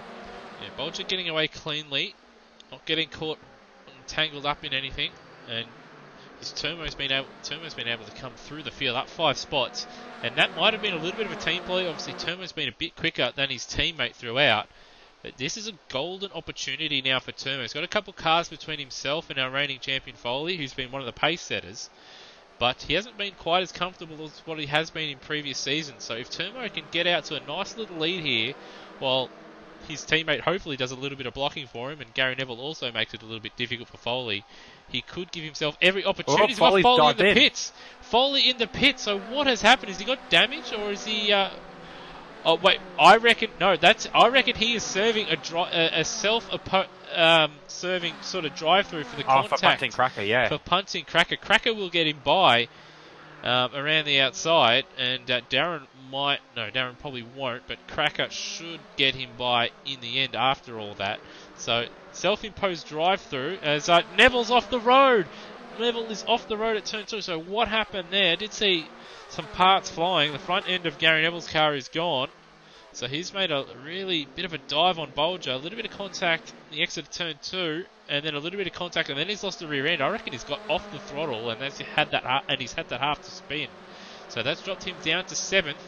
Coulson's had a bad lap or so, because he's down to 6th behind Ross, who has lost out to Davies. So importantly, Davies now is up in front of both FCR cars. And I think after all that, Nether also in a fairly good position. He's back into a podium position, and he has been quicker than Turmo and Bolger as well in both the races so far. So it's going to be a race, I reckon, a tight race. Well, throughout. I don't know. I can't call it, because Turmo, if he can just get away a little bit, will make it difficult for Nether, Dwayne, and Brendan Ross. Yeah, it's Turmo's pace. Oh, it's Ross all kinds of sideways. Sorry, coming into the final corner. He's able to save it. But, trying to obviously give the boys down at FCR a bit of a heart attack. I was going to say, Turmo's pace hasn't quite been... It's hard to tell, but I don't think it's quite been on pace with sort of the Nether... Dwayne Davies' pace that we've seen so far. But all he's to do is just try and hold a lead and have Steve Bolger working the teammate. But Steve, I think, is already coming under pressure from Nether. Yeah, I was looking at the lap times, and there's about 2 seconds or a second and a half difference. So on that last lap, 39.1 for Turmo, a 39.7 for Bolger, and a 38.1 for Nether, and then even faster still, Dwayne Davies, 37.4. I can't tell you what Brendan Ross did, because he picked up a track cut in the middle sector, but Davies, fastest man on the circuit at the moment, and he's looking to go 2 from 3 this evening. He's given himself every opportunity. Nether, he just wants to get himself up into P2, at least momentarily. Yeah, Nether's overall. I mean, it would be nice to Nether get a podium again, but just things shaking out. He's right up on the back now of Steve Bolger, but Dwayne's now just close behind him, and Dwayne, quickest man in the last lap. Probably going to be not far the quickest this lap, because he doesn't have any traffic as such. Nether is a far enough distance away, it's not going to affect his lap pace. This is turning into a juicy little battle for second place. Yeah, and Turmo will be hoping that his teammate does him a really big solid here, and blocks like no tomorrow as Davies just cuts the nose off his obviously former Ford Focus driving compatriot Dwayne Davies. See now in an Alfa Romeo, but Davies still coming back though. He's very, very good down the straight, and was able to close in quite a bit of time there. Still a 38.1 despite being balked. And he's going to have a look up the inside at turn 2, but backs out of it. Forces now just to sort of turn in a little bit early and just close that line off. We have seen that line actually taken in these cars. It seems to be one of the lines you can take. You can carry a little bit of extra speed if you sort of turn in that little bit earlier and then sort of take turn 2 as a double apex. Yeah, there's a couple of lines, a couple of corners here in these cars that are a little bit different to what you see in other racing cars. Other series that really tend to work best for these sort of cars, and it's probably just again down to the nature of wanting to try and get the rear into the corner a little bit more than you would in another series. Yeah, so at the front, 2.2 seconds between Bolger and his teammate Turmo. And it's 2.8 seconds between Nether and Turmo. So he's not quite getting away as much as he'd want. But still, there's only 12 minutes remaining. I realize we've missed it in the last couple of laps as well, but the last lap by, we lost both Cracker and Darren as well. Yeah, so what has happened? So what has happened to Darren? So cut back to a replay, and he's in the barrier. Okay. Okay, I've seen what has happened here. Let's just go back, and this looks like a fairly sizable incident between the two of them. It's like Darren's gone.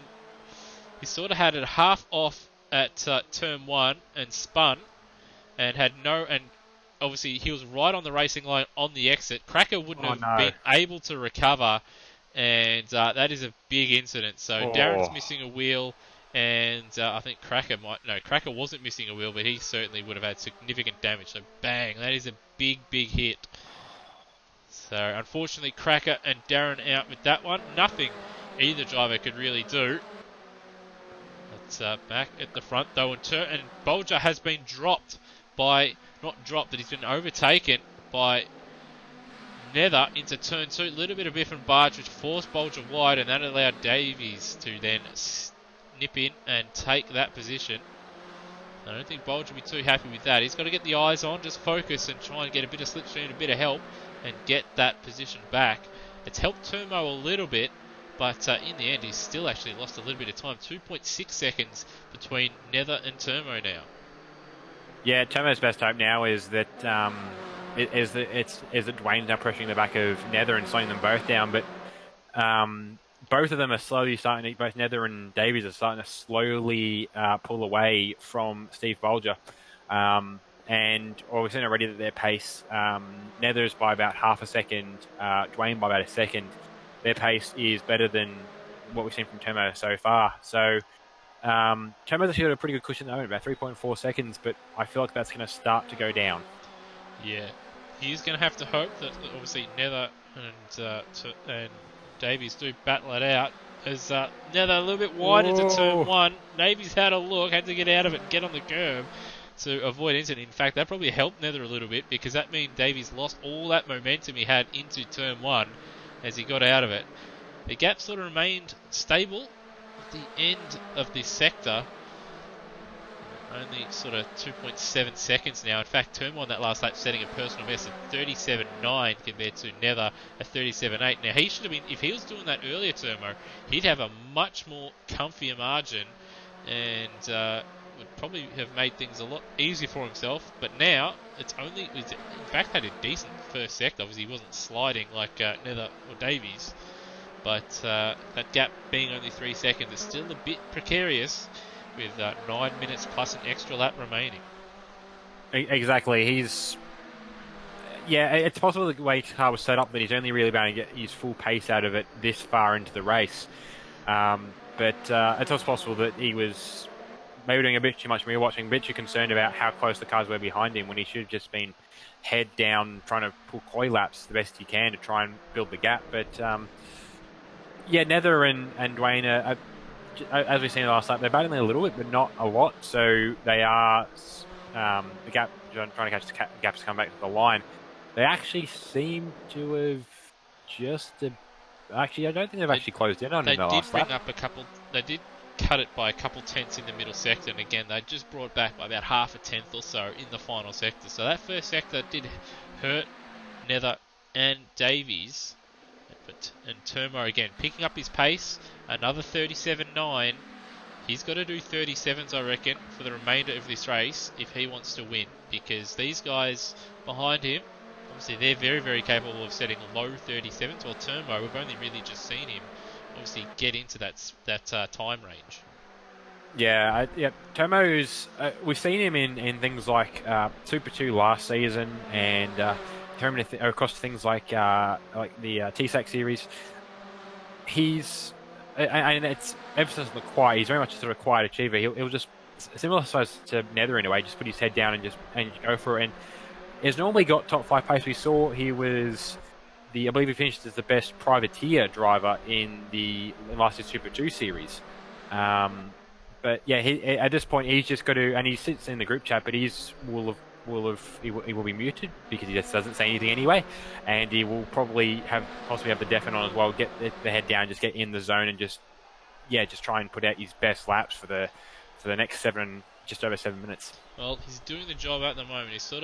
He has lost time, but only minuscule. He's only lost just under a quarter. Well, just under a quarter of a tenth so far on this lap.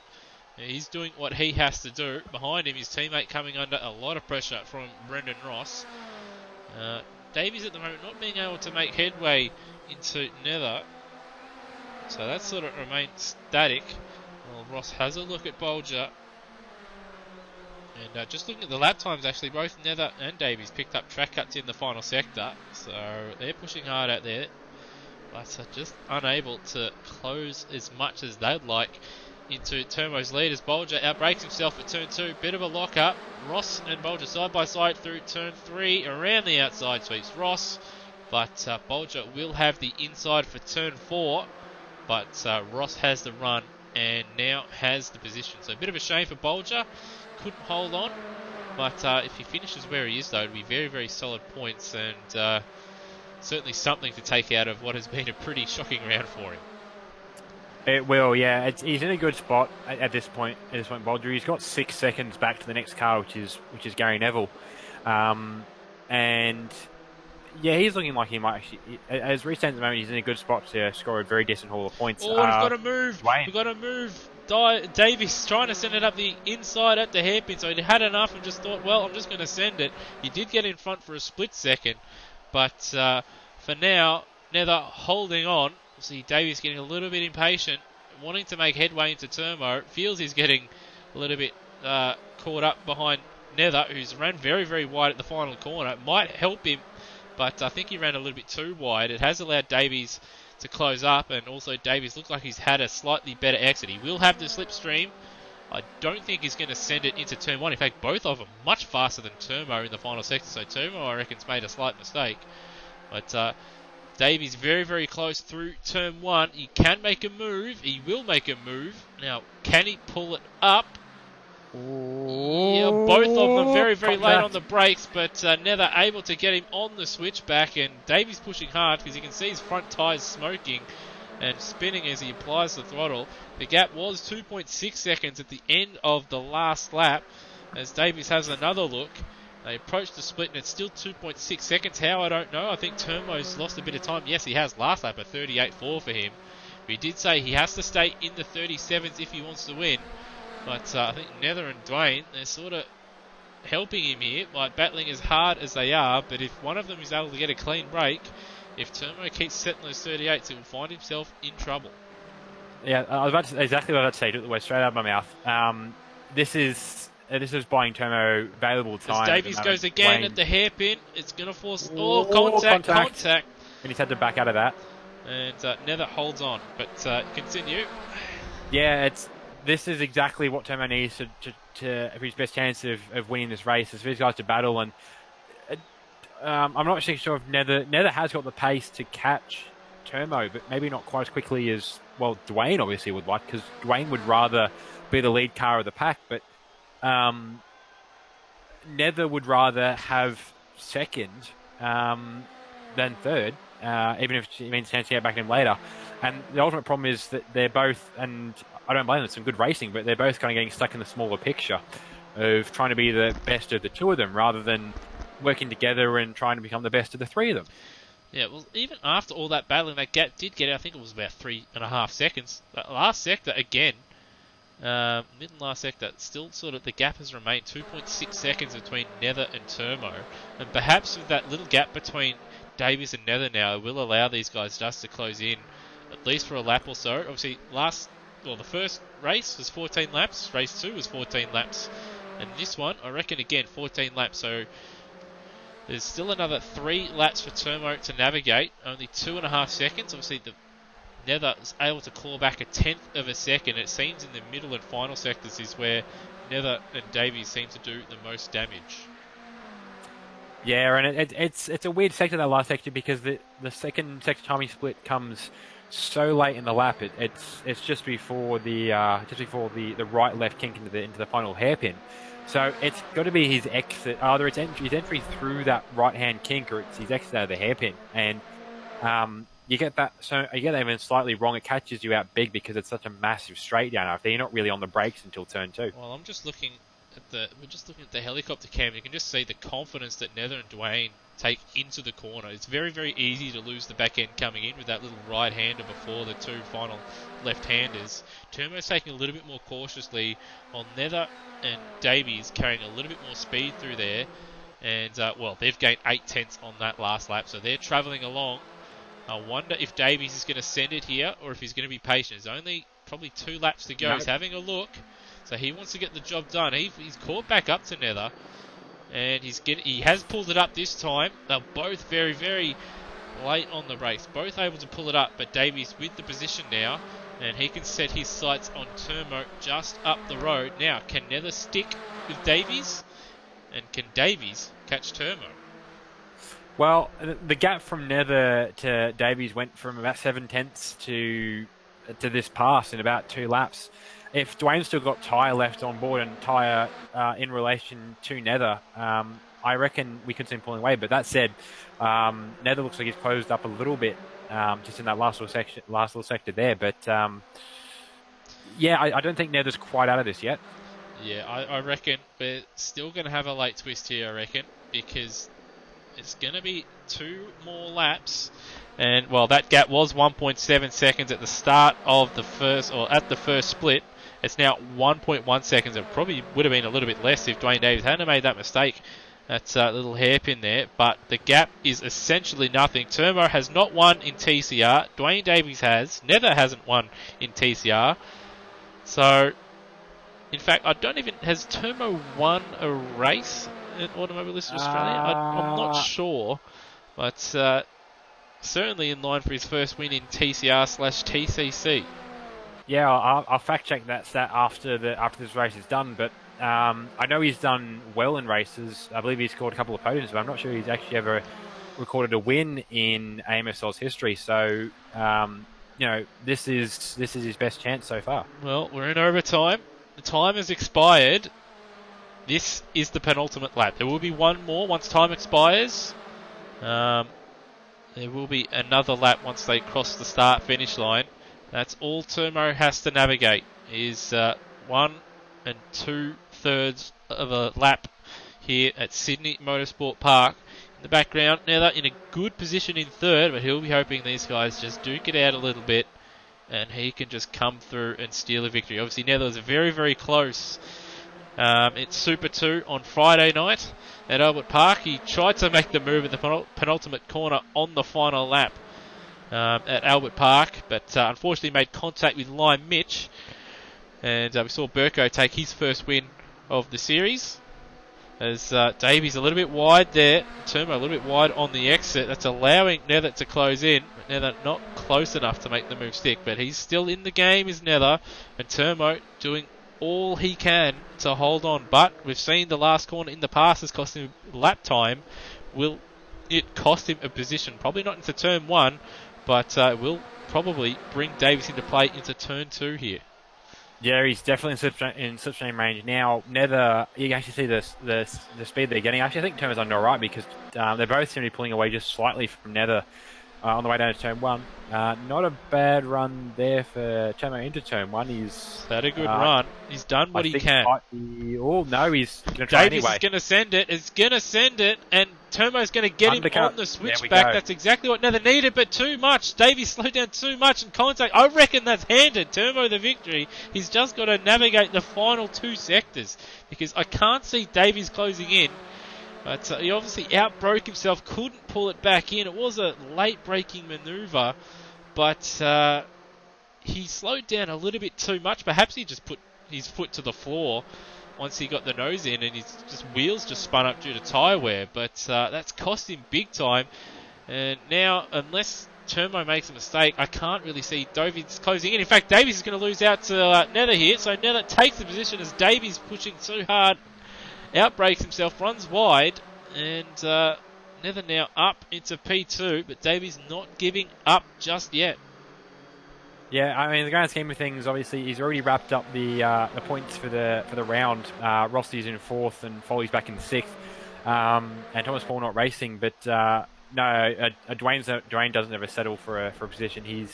I think the race has been run at this point, unless he can get him on a run out of the last corner, Termo is out of the final corner. He hasn't run it off the road, and Nether's had a solid exit out of the final corner, but we have seen Nether have not quite as much top speed down the straights. But Termo will win his first race in TCR. Nether will, I believe, take his best result here in TCR with a second, or perhaps equaling a career best second. Davies, in the end, he had a crack at turn 2, a very late braking manoeuvre.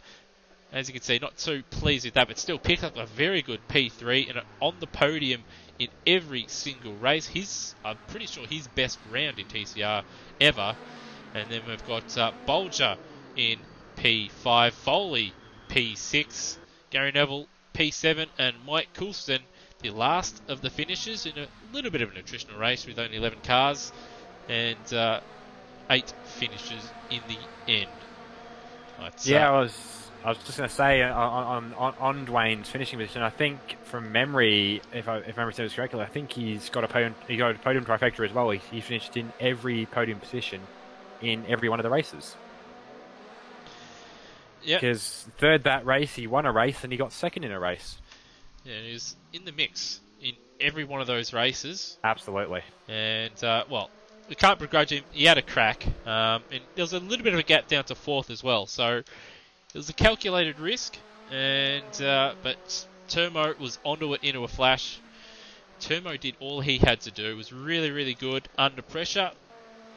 And able to take his first win. And, well, has to be said, that is exactly what we wanted. Obviously, race 2, we had some fantastic racing in the mid-pack and towards the front end.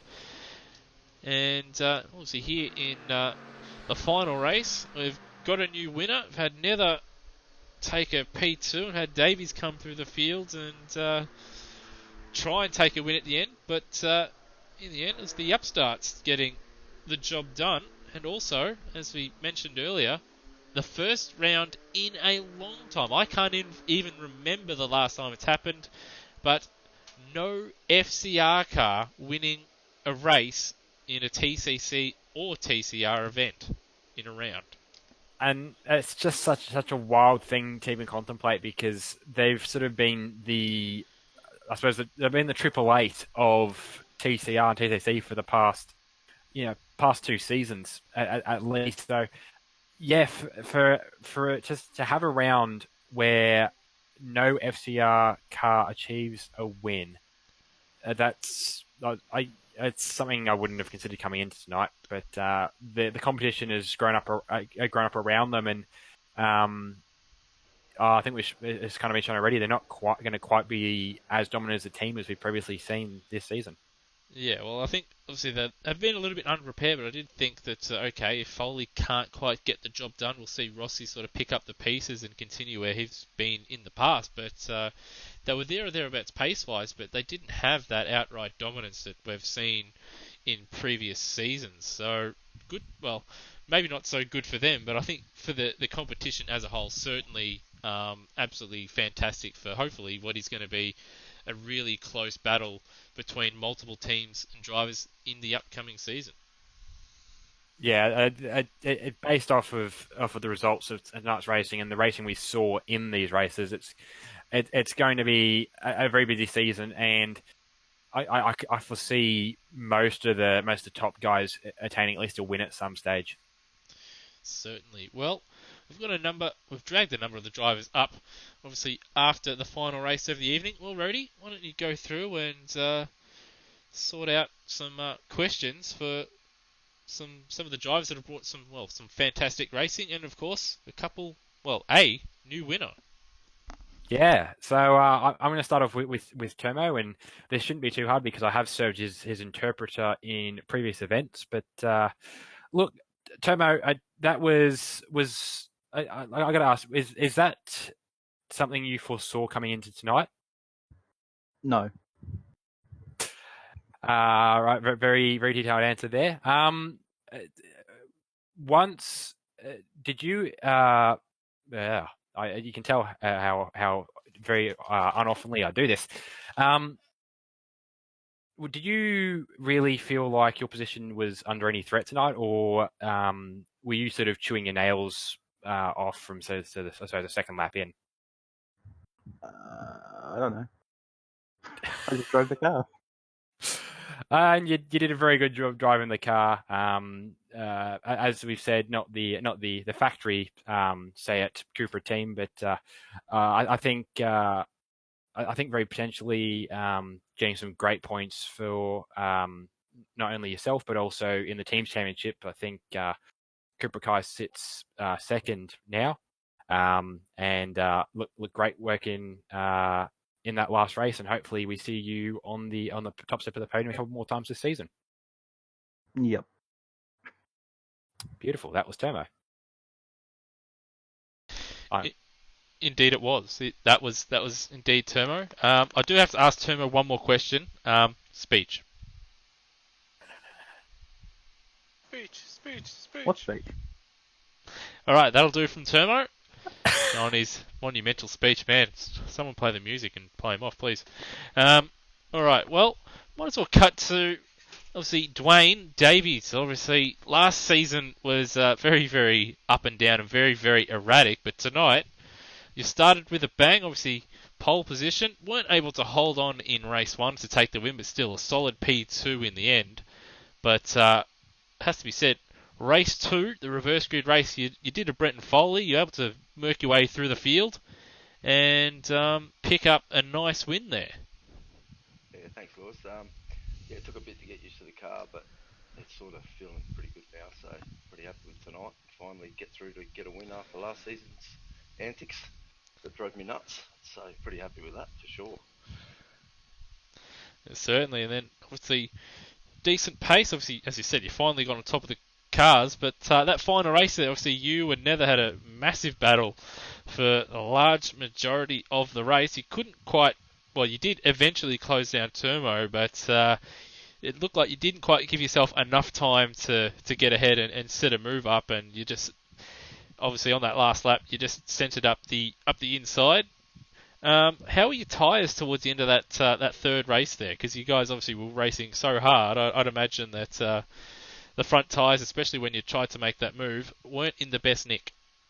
I had to use a lot of tyres trying to get past Nether. Nether, as we all know, is a very good defensive driver. He's hard to get past, and I had to use a lot of tyre to get there. And by the time I got through, I think I went past Nether once and locked them all up as well because they were so hot. But yeah, just couldn't stop. Thought I'm going to have a go anyway, but yeah, well, you live and learn. But yeah, following Nether, I just had to use so much tyre trying to get a pass and just couldn't do it. So by the time I got through, I was done. Tyres were shot.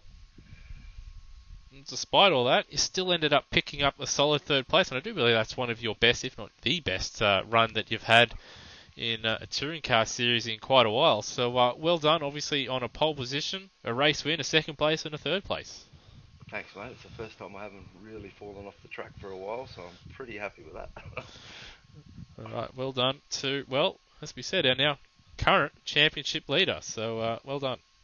Thanks, mate. All right, Rody. Well, you might as well give our good friend Nether ask him a couple of questions about obviously that final race there. Yeah, I'll give it a crack.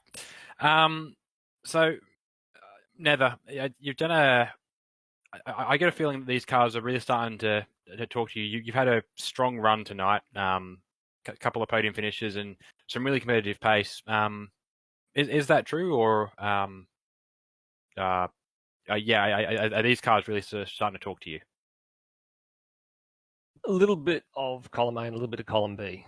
Yes, I learnt a lot from last year, carried that through to this year, and sort of took a little bit longer to get going tonight than I probably would have liked to.